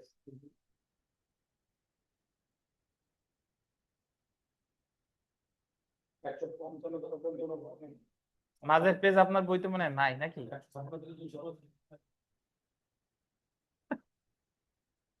আছে, সব আছে, ধৈর্য ধারণ করেন, পাবেন। দেখেন, এই আছে ইজারুল সাহেব, আছে, দেখেন। ম্যাজিস্ট্রেটের নিকট, এখন ওনার প্রশ্ন হলো যে আমরা তো 155 পর্যন্ত 56 পর্যন্ত পড়লাম, এরপরে তো 190-তে চলে এসেছি, আর কো মাঝের গুলো কো? মাঝের গুলো আছে কোন জায়গা? তাই আমাদের পবিত্র ধর্মগ্রন্থ আল কুরআন নাজিল হতে কয় বছর লাগছে বলেন? 23 বছর নাকি? এই আল কুরআনের প্রতি আয়াত কি ধারাবাহিকভাবে নাজিল হয়েছে? আয়াত এখন আমরা ধারাবাহিকভাবে পড়ি, কিন্তু নাজিল কিন্তু ধারাবাহিকভাবে হয় নাই। এখন আপনাদের যা পড়াই তার ভিতর থাকেন, অন্য জায়গায় চিন্তা করা লাগবে না, সব পাবেন। দেখেন, এই কি হয়েছে দেখেন, ম্যাজিস্ট্রেটের নিকট নালিশ, আমরা ধারা নিয়ে চিন্তা করেন না, আগে যা পড়ি এইটুক বোঝেন। পুলিশের কাছে নালিশ করলে কি কি হতে পারে সংক্ষেপে ধারণা নিলাম, মানে পুলিশের কাছে মামলা করলে। এখন আমরা দেখবো যে ম্যাজিস্ট্রেটের কাছে মামলা করলে কি কি হতে পারে। দেখেন, ম্যাজিস্ট্রেটের কাছে একটু আগেই আমরা জানছি যে ম্যাজিস্ট্রেটের কাছে মামলা করে কত ধারায়, 200 ধারা, 200 ধারা। এখন ম্যাজিস্ট্রেটের কাছে আপনি আমলযোগ্য হোক বা আমল অযোগ্য হোক, যে ধারায় মামলা করেন না কেন, অনুসরণ করবে কত ধারা, 200 ধারা। তো 200 ধারায় আপনি যদি মামলা করেন তাহলে ম্যাজিস্ট্রেট কি করতে পারে দেখেন। প্রথমে দেখেন 200 ধারায় অ্যাকচুয়ালি যেটা নেয় সেটা হলো জবানবন্দি। যারা কোর্টে গেছেন বা কোর্টে যান বা না যান, আমি অভিজ্ঞতা শেয়ার করি, যে এই নালিশি মামলা দায়ের করছে তারে ডাকে, ফাইলিং শুরু হয়েছে, ধরেন এই জায়গা আয়শা গেছে, তাহলে আয়শা বলে ডাক দেয়, তখন আয়শা এই ম্যাজিস্ট্রেটের কাছে যে কাঠগড়া আছে ওই কাঠগড়ায় দাঁড়ায়, দাঁড়াইলে ওই জায়গার যে স্টাফ আছে উনি আয়শারে শপথ বাক্য পাঠ করাবে যে যাহা বলিব সত্য বলিব, সত্য বলিয়া মিথ্যা বলিব না। এটা হলো 200 ধারা। তখন জিজ্ঞাসা করে উকিল সাহেব জবানবন্দি নেয়, আপনার নাম কি? আয়শা। পিতার নাম বা স্বামীর নাম কি? এই। ঠিকানা কোথায়? এই। আসামি কয়জন? কয়জন। কি ঘটছে বলেন। তখন উনি বললে এই মারপিট করছে, এই ঘটনা ঘটছে। উনি বিস্তারিত যা যা এই যে যা যা বলতেছে, ম্যাজিস্ট্রেট সাহেব আর এগুলো আবার সংক্ষেপে কি লিখে নিচ্ছে। এবং ওনার যখন বলা শেষ তখন উকিল সাহেব একটা ফাইনাল সাবমিশন দিয়েছে যে ওনার আমার নালিশকারী এই, উনি একজন অসহায় মহিলা বা এই, ওনার সাথে এই অপরাধ ঘটছে, এই অপরাধটা আমলে নিয়ে আসামিদের প্রতি ওয়ারেন্ট ইস্যু করতে কি হয়, মর্জি হয়। আপনি যখন চাইবেন তখন চাওয়াটা তো কি থাকবে, সর্বোচ্চ হবে। উনি যা দেওয়ার দিক, কিন্তু আমার চাওয়া হইতে হবে কি সর্বোচ্চ। এখন এই যে যে ঘটনাটুকু বললাম, এই ঘটনাটুকুই আছে কত ধারায়, 200 ধারায়। 200 ধারায় জবানবন্দি নেওয়ার পরে এখন ম্যাজিস্ট্রেট কি করতে পারে দেখেন। লেখছে যে অপরাধ আমলে নেওয়া, ধারা 190, একের কপড়া লাগবে না, অপরাধ আমলে নেওয়া। আমলে নেওয়া মানে কি? আমলে নেওয়া মানে হলো এই আয়শার বক্তব্য শুনে ম্যাজিস্ট্রেটের মন গলে গেছে, ম্যাজিস্ট্রেট ভাবছে যে আসলে এই ঘটনা ঘটছে, সত্য ঘটছে, তাহলে উনি আমলে নিছে কত ধারায়, 190 ধারায়। আর আমলে নেওয়া মানেই হলো এই যে দেখেন, এই যে 204 আছে দেখছেন, প্রসেস ইস্যু করা, প্রসেস ইস্যু করা 204 ধারা। 190 ধারা আমলে নেওয়া মানেই হলো হয় সমন দিছে নাইলে ওয়ারেন্ট দিছে। বুঝতে পারছেন? তাহলে যদি 200 ধারায় জবানবন্দি নেবার পরে ম্যাজিস্ট্রেটের কাছে মনে হয় এই ঘটনার সত্যতা আছে, তাহলে তিনি আমলে নেবেন 190 ধারায়। আর আমলে নেওয়া অর্থ কি? 204 ধারায় সমন অথবা ওয়ারেন্ট দেওয়া। এটাই বলে প্রসেস ইস্যু। কি ইস্যু? Process issue. এখন যারা আবার জানেন না যে স্যার সমন আর ওয়ারেন্টের পার্থক্য কি, ধৈর্য ধারণ করে যা বলি সেইটুক শুনেন, আপাতত কোনো তথ্য বাদ যাবে না, খালি চুপ করে ধৈর্য ধরে শুনেন। আচ্ছা, তো তাহলে 200 ধারায় জবানবন্দি নেওয়ার পরে ম্যাজিস্ট্রেটের কাছে মনে হয়েছে যে এই ঘটনার সত্যতা আছে, তাহলে ম্যাজিস্ট্রেট আপনারে হয় সমন দিবে আসামির, নাইলে ওয়ারেন্ট। যদি সমন দেয় তাহলে ম্যাজিস্ট্রেটের কাছে যায় সমনটা দিয়ে আসবে, মানে ও আসামির কাছে গিয়ে সমনটা দিয়ে আসবে, আসামিকে সংশ্লিষ্ট তারিখে নিজের খরচায় আদালতে হাজির হইতে হবে। আর যদি ওয়ারেন্ট দেয় তাহলে পুলিশ যায় তারে সসম্মানে ধরে নিয়ে আসবে, আসামির আর খরচাপাতি লাগলো না, তারে বরং গাড়িতে করে পুলিশ নিয়ে আসলো, তাহলে তো ওয়ারেন্টি ভালো নাকি, খরচ বেঁচে গেল। আচ্ছা, এখন দেখেন 200 ধারায় জবানবন্দি নেওয়ার পরে যে দুইটা বললাম, মানে আমলে নেয় নাই, ওনার কাছে মনে হইলো যে না এই ঘটনা আয়শা যা বলতেছে এটা সত্য নাকি মিথ্যা, এটা একটু যাচাই করে দেখা দরকার, যাচাই করে দেখা দরকার, সত্যও হতে পারে আবার কি মিথ্যাও হতে পারে। তখন এই যে দেখেন, এই যে প্রসেস ইস্যু স্থগিত করা নামে একটা কথা আছে না, 202 ধারা দেখছেন, 202 ধারার নিচে লেখেন তদন্ত বা অনুসন্ধান, 202 এর নিচে লেখেন তদন্ত বা অনুসন্ধান। প্রসেস ইস্যু স্থগিত আমরা পড়বো পরে, বাট আপাতত মনে রাখেন তদন্ত বা অনুসন্ধান। পাইছেন? লেখেন না কেন? মুক্তা লেখছেন আপনি? যা লিখতে বলবো লিখতে হবে, ডট দিতে বললেও দিতে হবে, কমান্ড ফলো না করলে হবে না।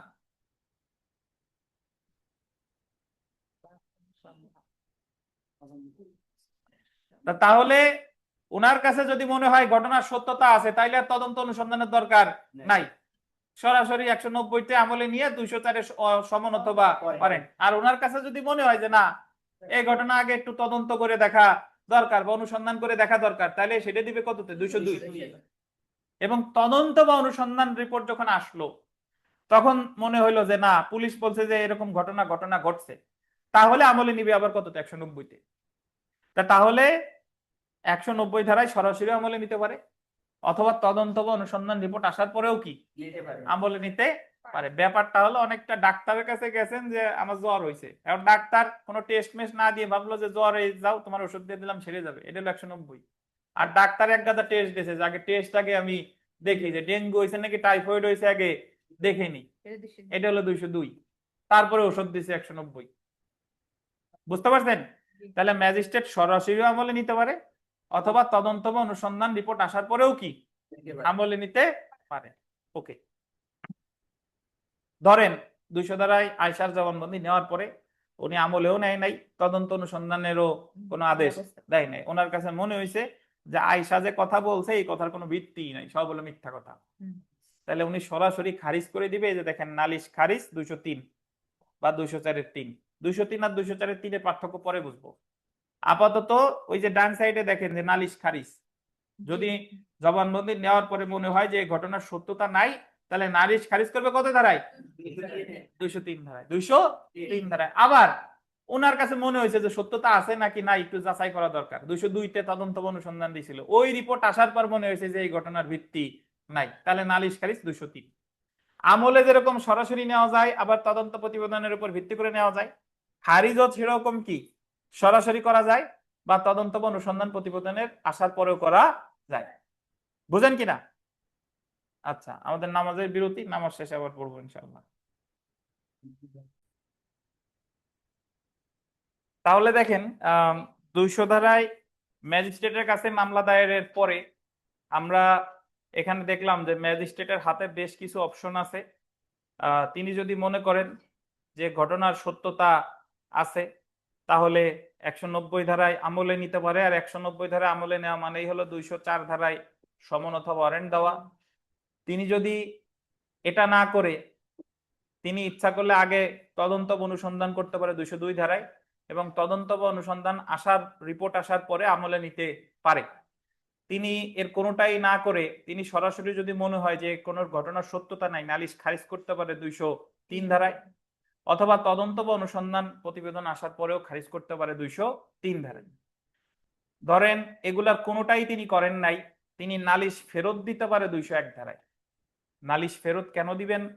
যদি ওনার বিচার করার এখতিয়ার না থাকে, অর্থাৎ এই মামলাটা হবার কথা আর এক ম্যাজিস্ট্রেটের কাছে, কিন্তু করে ফেলছে ওনার কাছে। ধরেন মামলা হওয়ার কথা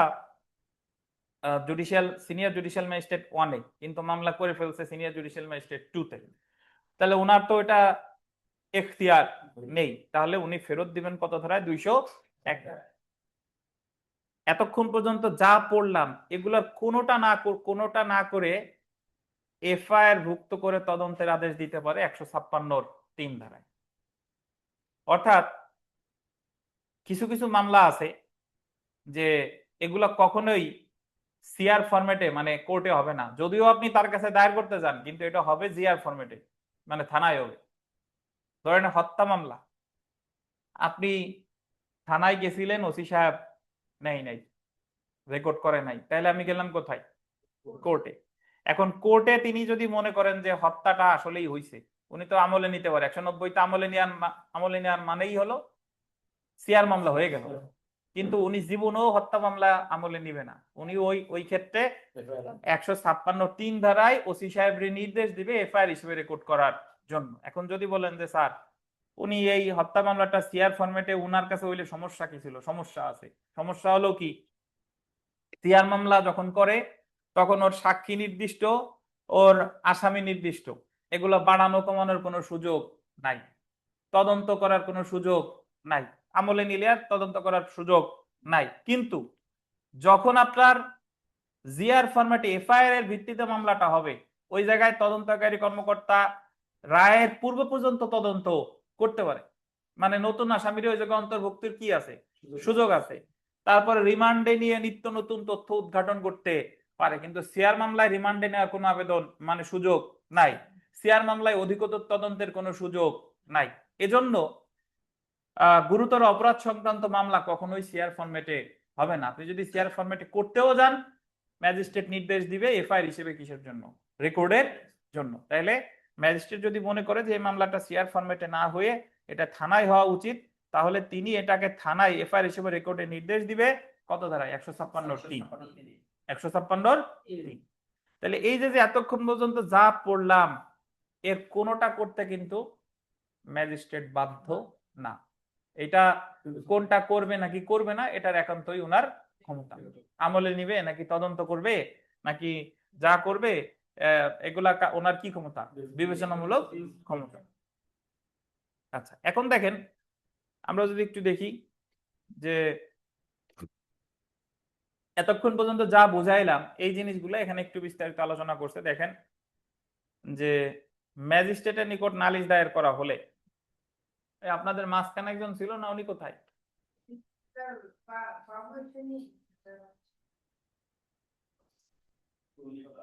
দেখেন 200 ধারার অধীন নালিশকারী জবানবন্দি গ্রহণ করবে। তাহলে জবানবন্দি গ্রহণ করে কত ধারায়, 200 ধারায়। 190(1) ক ধারার অধীন অপরাধ আমলে নিতে পারে। এখানে একটু সংক্ষেপে লেখেন, দেখেন আমলে নেওয়া বা বিচারার্থে গ্রহণ, আমলে নেওয়া বা কি বিচারার্থে গ্রহণ।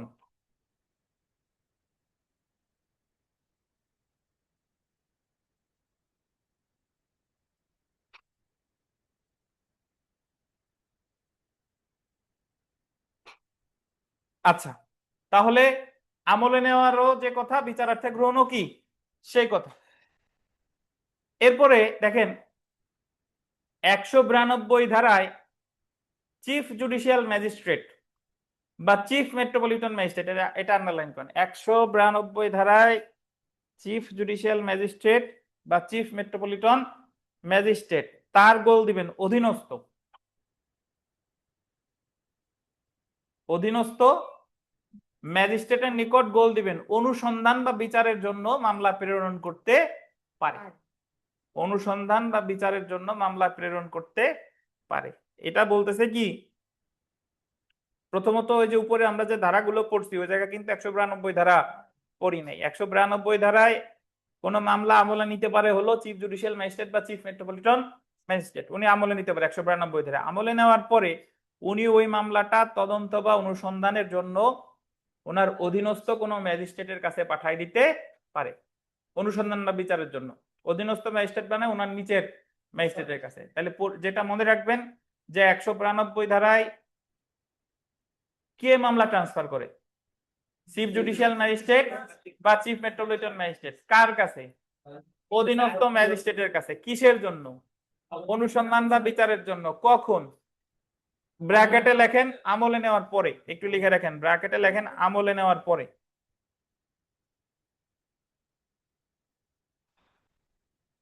আমলে নেওয়ার পরে। তাহলে আপনি মনে রাখবেন যে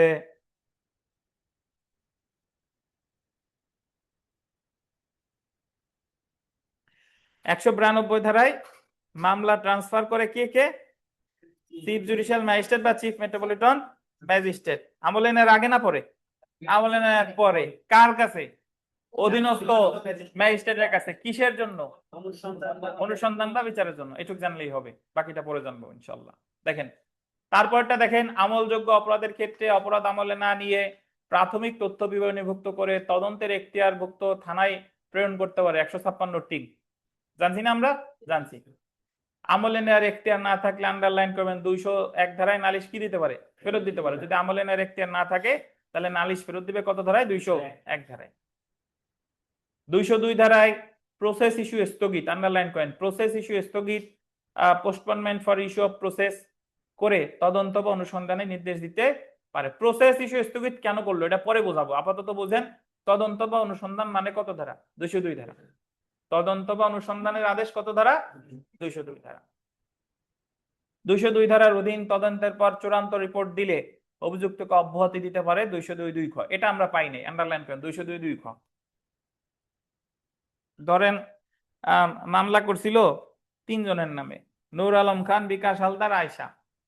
এখন ম্যাজিস্ট্রেট 200 ধারায় জবানবন্দি নেওয়ার পর তদন্ত দিছে, তদন্ত প্রতিবেদনে আসছে যে নূর আলম খান আর বিকাশ হালদার অপরাধের সাথে সম্পৃক্ত, কিন্তু আয়সার কোনো অপরাধ নাই, তাহলে ওনাদের দুইজনের বিরুদ্ধে অপরাধ আমলে নিতে পারে আর একজনকে অব্যাহতি দিবে 202(2) খ 202(2) খ। তাহলে চূড়ান্ত প্রতিবেদনের ভিত্তিতে অব্যাহতি দেয় কত ধারায়? 202(2) খ। আচ্ছা, তারপরে দেখেন 203 ধারায় নালিশ খারিজ করতে পারে। কত ধারায় খারিজ করবে? 203 ধারায়। এরপর দেখেন 204 ধারায় প্রসেস ইস্যু সমন বা ওয়ারেন্ট করতে পারে, প্রসেস ইস্যু করতে পারে। এখন আমি এই বইতে কিন্তু বলে নাই যে প্রসেস ইস্যু, বইতে বলছে আমলে নেওয়া এক কথা, প্রসেস ইস্যু এক কথা, বাট বাস্তবে আমলে নেওয়া অর্থ হলো প্রসেস ইস্যু করা। 190 এর সাথে যোগসূত্র আছে কার? 204 এর। আমলে নেওয়া অর্থই হলো হয় সমন দিছে নাইলে ওয়ারেন্ট দিছে। বুঝছেন? তদন্ত বা অনুসন্ধানের আদেশ দেওয়া মানে কি আমলে নেওয়া? না, আমলে নেওয়া অর্থই হলো হয় সমন দিছে নাইলে ওয়ারেন্ট দিছে। 205 ধারায় এই ধারাটা আমরা পাইনি। 205 ধারায় অভিযুক্তকে ব্যক্তিগত হাজিরা হতে অব্যাহতি দিতে পারে, অর্থাৎ যিনি আসামি তারে বলতে পারে যে আপনার তারিখে তারিখে হাজির হওয়ার দরকার নাই, আইনজীবীর মাধ্যমে হাজিরা দিলেই হবে। এই যে অভিযুক্ত ব্যক্তিকে ব্যক্তিগত হাজিরা থেকে অব্যাহতি, এটা কত ধারায়? 205 ধারায়। বলেন তো এরকম অভিযুক্তকে ব্যক্তিগত হাজিরা থেকে অব্যাহতি আরো একটা ধারায় পাইছি, 116 ধারা। কিসের ক্ষেত্রে? কি মুসলেকা? শান্তি রক্ষার মুসলেকার ক্ষেত্রে 116 ধারায়। আর এই 205 ধারা হচ্ছে সিয়ার মামলার ক্ষেত্রে। কি মামলা? সিয়ার মামলা। এটা পরে গিয়ে বিস্তারিত করব, আপাতত এই ধারা সম্পর্কে আমি একটু ধারণা নিচ্ছি। এখন দেখেন যে নালিশি দরখাস্তের ভিত্তিতে অপরাধ আমলে নিতে ম্যাজিস্ট্রেট বাধ্য না। নালিশি দরখাস্ত প্রাপ্তির পর অপরাধ আমলে গ্রহণকারী ম্যাজিস্ট্রেট প্রথমে 200 ধারায় নালিশকারীর শপথপূর্বক জবানবন্দি গ্রহণ করবে, নাকি? অতঃপর তিনি নালিশের ভিত্তিতে 190(1) ক ধারায় অপরাধ আমলে নিতে পারে। আমলে নিতে কিন্তু বাধ্য না, আমলে নিতে কি পারে। অপরাধ আমলে গ্রহণকারী ম্যাজিস্ট্রেট যদি চিফ জুডিশিয়াল ম্যাজিস্ট্রেট হয় বা চিফ মেট্রোপলিটন ম্যাজিস্ট্রেট হয়, তাহলে তিনি মামলাটি বিচার বা অনুসন্ধানের জন্য তার অধীনস্থ ম্যাজিস্ট্রেটের নিকট 192 ধারায় প্রেরণ করতে পারে। তাহলে ম্যাজিস্ট্রেটে প্রেরণ করবে কত ধারায়? 192 ধারায়। যদি অপরাধটি আমলযোগ্য হয়, যদি অপরাধটি কি হয়? আমলযোগ্য হয়, তাহলে ম্যাজিস্ট্রেট শপথ গ্রহণ করানোর পর অপরাধটি আমলে না নিয়ে এখতিয়ারভুক্ত থানায় প্রাথমিক তথ্য বিবরণ হিসেবে গ্রহণের নির্দেশ দিতে পারে। অপরাধটি যদি আমলযোগ্য হয় তাহলে এফআইআর হিসেবে রেকর্ড করতে নির্দেশ দিতে পারে 156 কত ধারায়? 3 ধারায়। এই যে এবং গোল্ডেন 156 3 ধারার অধীন পুলিশকে তদন্তের নির্দেশ দিতে পারে। বা ম্যাজিস্ট্রেট যদি মনে করে অভিযুক্তকে হাজির হওয়ার জন্য প্রসেস ইস্যু স্থগিত করে তদন্ত বা অনুসন্ধান করতে পারে। এই যে আমি এতক্ষণ পর্যন্ত যা বুঝাইছি এইগুলার বিস্তারিত আলোচনা। কি হয়েছে আপনাদের সমস্যা? কে দিয়েছে পানি? ঢালছে কে? আপনি? ও, তাহলে তো অন্য দোষ দিয়ে লাভ নাই। দেখেন আমি বললাম কলিফল যাওয়ার আগে ঢালে দিয়ে গেছে নাকি? দেখেন দেখেন মোবাইলে লাগছে, তাই বেঁচে গেছেন। দেখেন, উক্ত তদন্ত বা অনুসন্ধানের প্রতিবেদন কোনো অভিযোগ প্রাথমিকভাবে না পাওয়া গেলে অভিযুক্তকে 202(2) ধারায় অব্যাহতি দিতে পারে বা 203 ধারায় নালিশ খারিজ করতে পারে। কিন্তু 202 ধারার অধীন দাখিলকৃত প্রতিবেদন মামলায় অগ্রসর হওয়ার কারণ থাকলে 204 ধারায় মামলায় প্রসেস ইস্যু করতে পারে। এই কথার অর্থ হলো 190 ধারায় তো প্রথমেই আমলে নিয়ে প্রসেস ইস্যু করতে পারে, অথবা তদন্ত বা অনুসন্ধান প্রতিবেদন আসার পরেও আমলে নিয়ে প্রসেস ইস্যু করতে পারে। ম্যাজিস্ট্রেট কোন পদক্ষেপটি গ্রহণ করবে সেটা মামলার প্রেক্ষাপট অনুসারে তিনি তার নিজস্ব বিবেচনা এবং আইন অনুসারে গ্রহণ করতে পারবে। এখন ম্যাজিস্ট্রেট কোনটা করবে এটা কে নির্ধারণ করবে? ম্যাজিস্ট্রেট নির্ধারণ করবে। আমি আপনি নির্ধারণ করতে পারবো? পারবো না। বল যায় আনিস যায় বলতে পারে, সেক্রেটারি মানুষ উনি যায় বললো যে আমলে নিয়ে হয় লাগবে, নাইলে হবে না, কিন্তু আমাদের তো হবে না। বুঝতে পারছেন? আচ্ছা দেখেন কি আনিস, দেখেন আচ্ছা দেখেন এখন আমরা দেখি নালিশি মামলা বা সিআর কেস কাকে বলে। জিআর কেস সম্পর্কে কিন্তু আমরা ধারণা পাইছি। লেখেন, অপরাধ আমলে নেওয়ার এখতিয়ার সম্পন্ন ম্যাজিস্ট্রেটের নিকট নালিশ দায়েরের মাধ্যমে যে মামলা শুরু হয়, মানে নালিশের মাধ্যমে যে মামলা শুরু হয় তাকে নালিশি মামলা বলা হয়। এবং এমন মামলা যেহেতু নালিশি রেজিস্টারে, আন্ডারলাইন করেন, এমন মামলা যেহেতু নালিশি রেজিস্টারে তালিকাভুক্ত করা হয় তাই এটা সিআর মামলা বা কমপ্লেইন রেজিস্টার্ড কেস নামে পরিচিত। যেহেতু এটারে নালিশি রেজিস্টারে অন্তর্ভুক্ত করা হয় তাই এটারে কি মামলা বলছে? সিআর মামলা বা কমপ্লেইন রেজিস্টার্ড কেস। বুঝতে পারছেন? তাহলে পুলিশ স্টেশনে আমলযোগ্য অপরাধের তথ্য দিলে কি মামলা হবে? জিআর। পুলিশ স্টেশনে আমলযোগ্য অপরাধের তথ্য দিলে কি মামলা হবে? নন জিআর। আর ম্যাজিস্ট্রেটের কাছে আমলযোগ্য দিলে, ম্যাজিস্ট্রেটের কাছে আমল অযোগ্য দিলে এরামনি বলেন। ম্যাজিস্ট্রেটের কাছে যদি আমলযোগ্য বিষয় মামলা করে ওই মামলারে কি মামলা বলে? আর ম্যাজিস্ট্রেটের কাছে আমল অযোগ্য অপরাধের মামলা করলে নন সিআর। বলেন, ম্যাজিস্ট্রেটের কাছে আমলযোগ্য দিক বা আমল অযোগ্য দিক ম্যাজিস্ট্রেটের কাছে মামলা হলেই সেটারে কি বলে? সিআর। বুঝতে পারছেন? Complain registered case. দেখেন এখন আমরা দেখি যে নালিশ গ্রহণ করতে পারে। একটু আগে একজন প্রশ্ন করেছিলেন যে স্যার এই মামলা এই জিআর মামলা কার কাছে থাকবে বা কোন ম্যাজিস্ট্রেটে আমলে নিবে, এই যে সেই জায়গা চলে আসছে। দেখেন যে নালিশ গ্রহণ করতে পারে 190 ক ধারা অনুসারে অপরাধ আমলে নেওয়ার এখতিয়ার সম্পন্ন ম্যাজিস্ট্রেট। গোল্ডেন। দেখেন ছোট্ট আমার বইতে 12 আছে, আপনার বইতে কি আছে?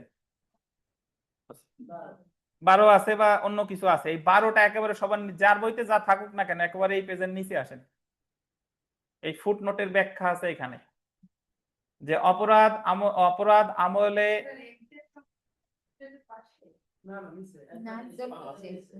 আপনি তো যে শব্দ গোল টোল দিতে দেই আপনি দেন না। ওই যে ম্যাজিস্ট্রেট গোল দিতে বলছে ওটা গোল দেন।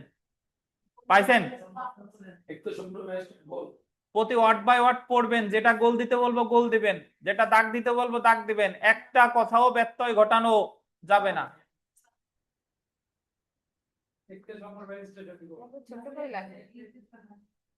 পাইছেন?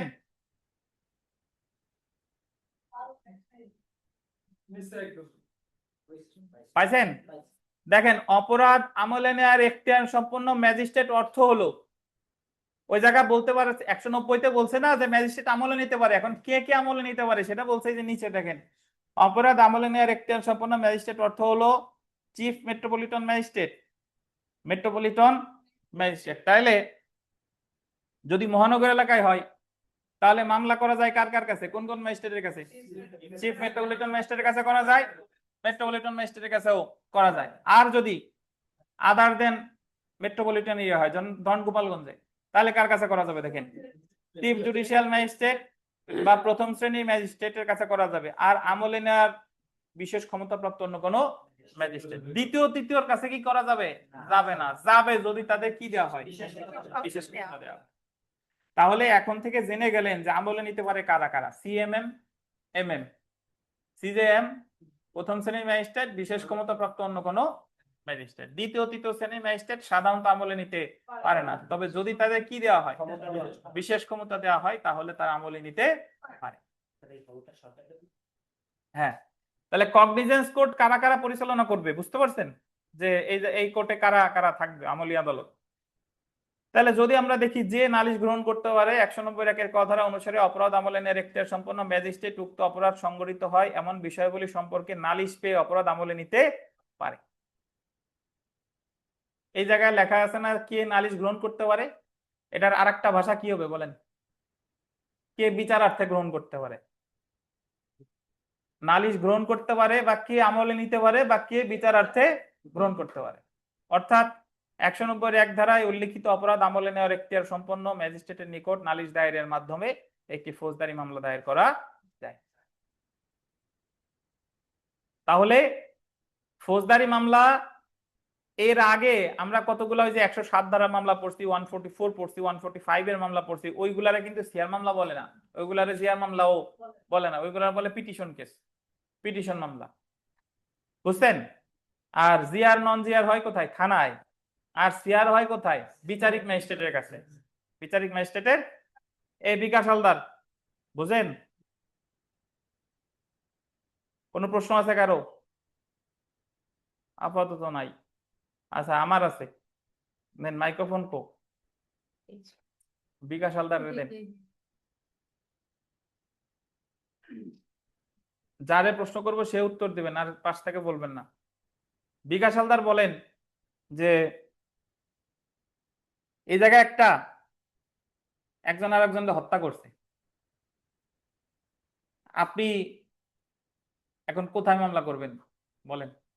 থানায় নাকি কোর্টে? বলেন থানায় প্রাথমিক পর্যায়ে থানায় তো ইনফরমেশন করতে হবে। কিরকম বিস্তারিত বলেন। থানায় কেন যাবেন, কোর্টে কেন গেলেন না? বলেন, মনে যা আসে বলে যান। এটা আমলযোগ্য অপরাধ, হত্যা করছে, এটা তো মারাত্মক সাংঘাতিক একটা ঘটনা। জি, এটা অবশ্যই থানায় ইনফর্ম করতে হবে। কেমনে ইনফর্ম করবেন, মৌখিক না লিখিত? এটা এজাহারের এটা ইসের মাধ্যমে ডাইরেক্ট করতে হবে স্যার। আপনি কি এখান থেকে লিখে নিয়ে যাবেন না ওই জায়গায় যায় মৌখিক ভাবে বলবেন, কোনটা করবেন? আপাতত মৌখিক ভাবে বলা যায়, লিখিত ভাবে বলা যায়। আর না, আপনি কোন ভাবে করবেন সেটা আমি বলেন। মৌখিক ভাবেই বলবো। মৌখিক ভাবে থানায় যে ওসি সাহেবরে বলবেন, কি বলবেন বলেন? এরকম আমাদের ওই অঞ্চলে মার্ডার হয়েছে, মার্ডার হয়েছে, ওসি সাহেব কি করবে? ওসি সাহেব এটা তো আমলে নেবে, আমলে নিয়ে সে কেমনে আমলে নিবে বলেন? লিখিত ভাবে। লিখিত ভাবে কেমনে? উনি লিখে নিবে না, তাহলে? লিখিত আপনি তো মুখ দিয়ে বললেন, ওসি সাহেব ওই আপনার মুখের কথা শুনে উনি কি করবে বলেন? নিজে নোট করবে, নিজে নোট করবে। নোট করে এটা লিখিত আকারে স্বাক্ষর রাখবে। কার স্বাক্ষর রাখবে? এই যে সংবাদদাতার। সংবাদদাতা আপনি হুম, আপনার স্বাক্ষর রাখবে রাখবে। নাকি? তারপরে ডায়েরিতে সে লিপিবদ্ধ করবে। ডায়েরি না, ওখানকার এফআইআর হিসেবে রেকর্ড Record। করবে। 154 ধারা, 154 ধারা। 154 ধারা, 154 ধারার যে মামলা সূচনা হলো, এই মামলারে কি মামলা বলে? জিআর মামলা। জিআর তো পরে, আগে কি মামলা ওনার বলতে? এফআইআর। এফআইআর কেস এফআইআর বা পুলিশ স্টেশন কেস। জিআর হবে কখন? জিআর হবে যখন এটা ডায়েরিতে, খালি ডায়েরি আসতে জায়গা কোর্টে কোর্টে চিফ জুডিশিয়াল ম্যাজিস্ট্রেট, ওখানে জিআর অফিস আছে, ওখানকার জেনারেল রেজিস্ট্রিতে যখন রেকর্ড হবে তখন ওটা যাবে কি? GR GR case. GR case. Case. বুঝতে পারছেন? জি স্যার। এই নূর আলম খান, দেখি নূর আলম খান না, আনিস সাহেবরে দেন। আনিস সাহেবরে আজকে ধরা হয় নাই, আনিস সাহেবরে দেন দি।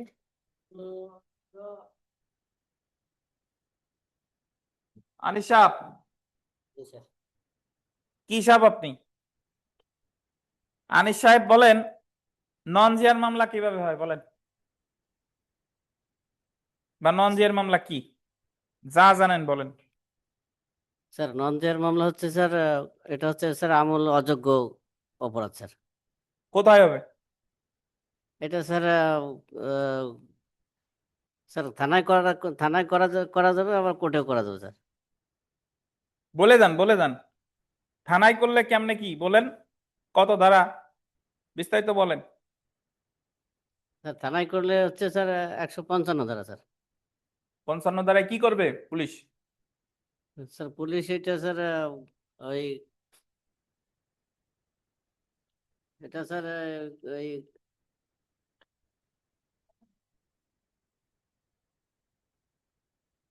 কিছু তো বলেন, ভালো মন্দ যাওয়ার হোক বলেন। আনিস, জি স্যার 155 ধারায় কি করবে?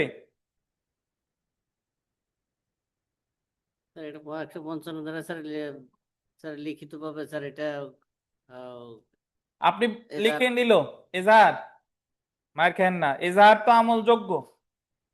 155 ধারায় জিডি হবে নাকি? জি স্যার জি। সংবাদদাতারে পাঠাবে কোথায়? ম্যাজিস্ট্রেটের কাছে। ম্যাজিস্ট্রেট। কোন ম্যাজিস্ট্রেট অনুমতি দেবে বলেন? প্রথম আর দ্বিতীয় স্যার। প্রথম অথবা দ্বিতীয় শ্রেণীর। এইভাবে যে মামলা শুরু হবে তারে কি মামলা বলে? নন জিআর। জিআর জি স্যার। নন জিআর। জিআর। ধন্যবাদ। একেবারে ওই লাকিরে দেন, লাকি দেখি দেন।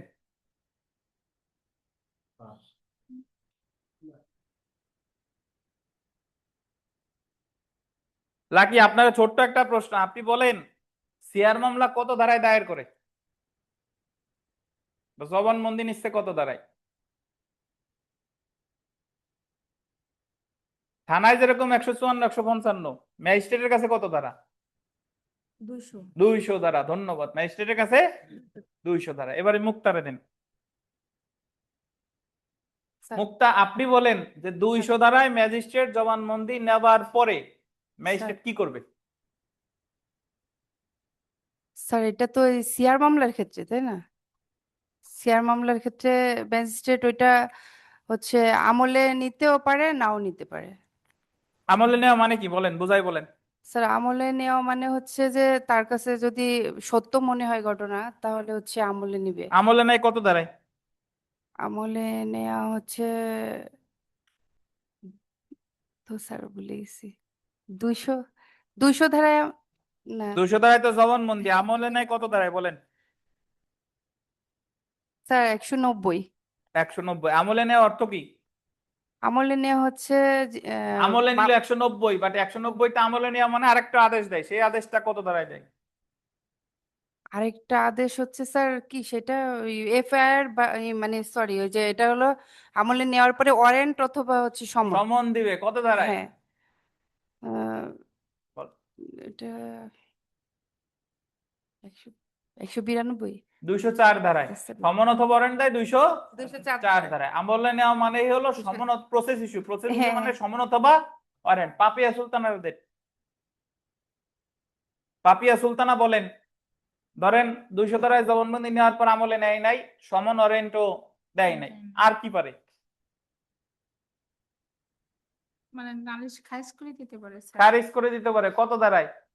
203 ধারায়। 203 ধারায়। বললেন আর কি পারে? খারিজ করে নাই, আর কি পারে? ধরেন খারিজ করে নাই, আর কি পারে? তাহলে স্যার এফআইআর করতে পারে, মানে নতুন করে তদন্তের জন্য পুলিশের কাছে। হ্যাঁ, নালিশ। এফআইআর হিসেবে রেকর্ডের নির্দেশ দিতে পারে 156(3) কত? 156(3)। আচ্ছা, ধন্যবাদ। ওই আমাদের এদিক দেন, ইজাহারুল সাহেব দেন। ইজাহারুল সাহেব বলেন যে ওনারা যা বলছে 200 ধারা জবানবন্দি নেওয়ার পর আর কি পারে? এই যে যা যা বললাম এইগুলো স্যার আর কি পারে? তদন্ত বা অনুসন্ধান দিতে পারে কত দাঁড়ায়? 202 ধারায়। 202। আর কি পারে? মামলা খারিজ করে দিতে পারে। খারিজ আমরা পড়ছি। আর ফেরত দিতে ফেরত পারে, দিয়ে কত দিতে পারে। দাঁড়ায়? ফেরত দিতে পারে 201 200, ফেরত দিয়ে দিতে পারে। 1 ধারায় ফেরত দিতে পারে 201 এক ধারায়। ধারায়। দেন। আকিনুর বলেন 192 ধারায় কি করে? 192 ধারায় স্যার চিফ মেট্রোপলিটন ম্যাজিস্ট্রেট নিকট বা মেট্রোপলিটন ম্যাজিস্ট্রেট আমলে নিতে পারে। তার তার যে নিকটস্থ ম্যাজিস্ট্রেট আছে তাদের অধীনস্থ বিচার বা অনুসন্ধান করতে পারে। বিচার বা অনুসন্ধানের জন্য ট্রান্সফার করতে পারে, কত পারে। ধারায়? 192 ধারায়। 192 ধারায়। তানবিন সাহেব দেন। অভিযুক্তের অব্যাহতি মানে আসামির অব্যাহতি ব্যক্তিগত হাজিরা হতে, এটা কত ধারায়? ব্যক্তিগত হাজিরা হতে অব্যাহতি আসামিকে, যে তোমার প্রতি তারিখে তারিখে হাজির হওয়া লাগবে না, উকিল সাহেব হাজির হলেই হবে, এটা কত ধারায়? ধারা ভুলে গেছি। 205। কত ধারায়? 205 ধারায়। মনে থাকে না, এই কথা ঠিক না। আমাদের এই যে মাথার উপর কি ছাদ, আর এই ছাদের সাথে কি, এ কি মরার আগে ভুলবেন? পাগল হইলেও ভুলবেন? তাহলে পড়াটা সেরকম। ওরকম যদি দেখেন এইভাবে ধারা বারবার দেখতে দেখতে একসময় মনে থাকবে। বুঝতে পারছেন? ওই যে উনি চোখে চশমা দিয়েছে, জীবনেও ভুলবেন যে ওই জিনিসের নাম চশমা। আপনার তো মুখস্থ করার দরকার নাই, আপনি বারবার রিডিং করবেন, খালি দেখে যাবেন এই যে দেখতে দেখতে একসময় গেঁথে যাবে মনের মধ্যে, এবং বারবার ভিডিও দেখবেন। আমাদের যে ক্লাস রেকর্ড, এই রেকর্ড গুলো চালিয়ে দেখবেন। আচ্ছা, সর্বশেষ একটা প্রশ্ন, ওই যে ওনাকে দেন, ওই পিছনে আছে, ওনাকে দেন। একটা ধারায় আমরা পড়ছি অভিযুক্ত ব্যক্তিরা অব্যাহতি দিছে চূড়ান্ত প্রতিবেদনের উপর ভিত্তি করে, মানে মামলার দায় হতে অব্যাহতি দিছে, সেই ধারাটা কত বলেন? পারবেন কিনা? সেটা হচ্ছে 202 ধারার অধীন তদন্তের 202(2) খ। 2 এর খ। 202(2) খ। খ। এই ক্ষেত্রে চূড়ান্ত প্রতিবেদনের উপর ভিত্তি করে কি দিতে পারে?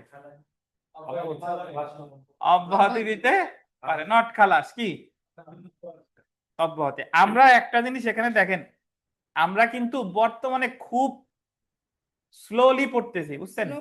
মানে একেবারে আস্তে আস্তে, এবং আপনাদের খুব ভালোভাবে বুঝাইয়া। সো এই জিনিস যদি কেউ না বুঝে, কেউ যদি না করে, তার ব্যর্থতা।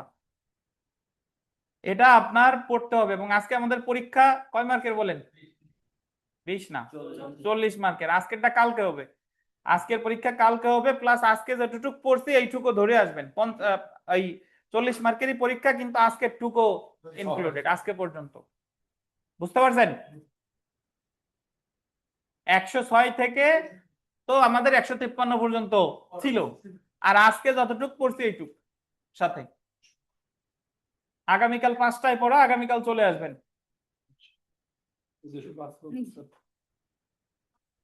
আর আজকের পড়া রিলেটেড এই মুহূর্তে যারা আমার সামনে আছেন অনলাইন অফলাইনে, আপনাদের যদি কোনো প্রশ্ন থাকে আমি এই যে আনমিউট করে দিচ্ছি, কোনো প্রশ্ন থাকলে করতে পারেন।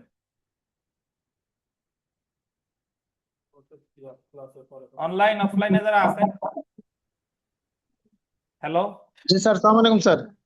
ওয়ালাইকুম আসসালাম। স্যার আমি রিজাল করে বলছিলাম সিরাজগঞ্জ থেকে স্যার। বলেন বলেন ভাই। স্যার এই যে রেকর্ডিং গুলো একটু স্যার দিলে ভালো হয় স্যার। হ্যাঁ, রেকর্ডিং সব তো সব দেওয়া আছে, পাইছেন আপনি সব? একটা মানে স্যার গত সপ্তাহে যেটা ছিল ওটা মানে সম্ভবত পাই নাই স্যার। সবই গ্রুপে দিছি, তাইলে আপনি পান নাই হয়তোবা। আচ্ছা, আমি তো দিয়ে দেবো, দেখে নেন, প্লে লিস্ট আকারে দিয়ে দিব, জি সমস্যা স্যার, নেই। জি স্যার, থ্যাংক ইউ স্যার। জি, আর বলেন।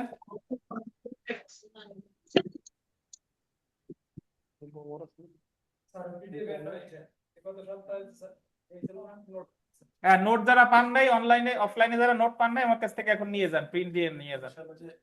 যারা ভর্তি হই নাই, ক্লাস তো কন্টিনিউ শুরু করছি, একটু ভর্তিটা হয়ে যায় যেন। হ্যাঁ, ধন্যবাদ। অনলাইনে অনেকের মতো গ্রুপে আছে, অফলাইনে যারা গ্রুপে আছে, যারা ভর্তি হন নাই দ্রুত ভর্তি হয়ে যায়। তো ঠিক আছে, ভালো থাকেন, আল্লাহ হাফেজ। আজকে এই পর্যন্তই। যারা যে নোট টোট পান নাই এই মুহূর্তে আমার থেকে প্রিন্ট করে নিয়ে যান। আনিশা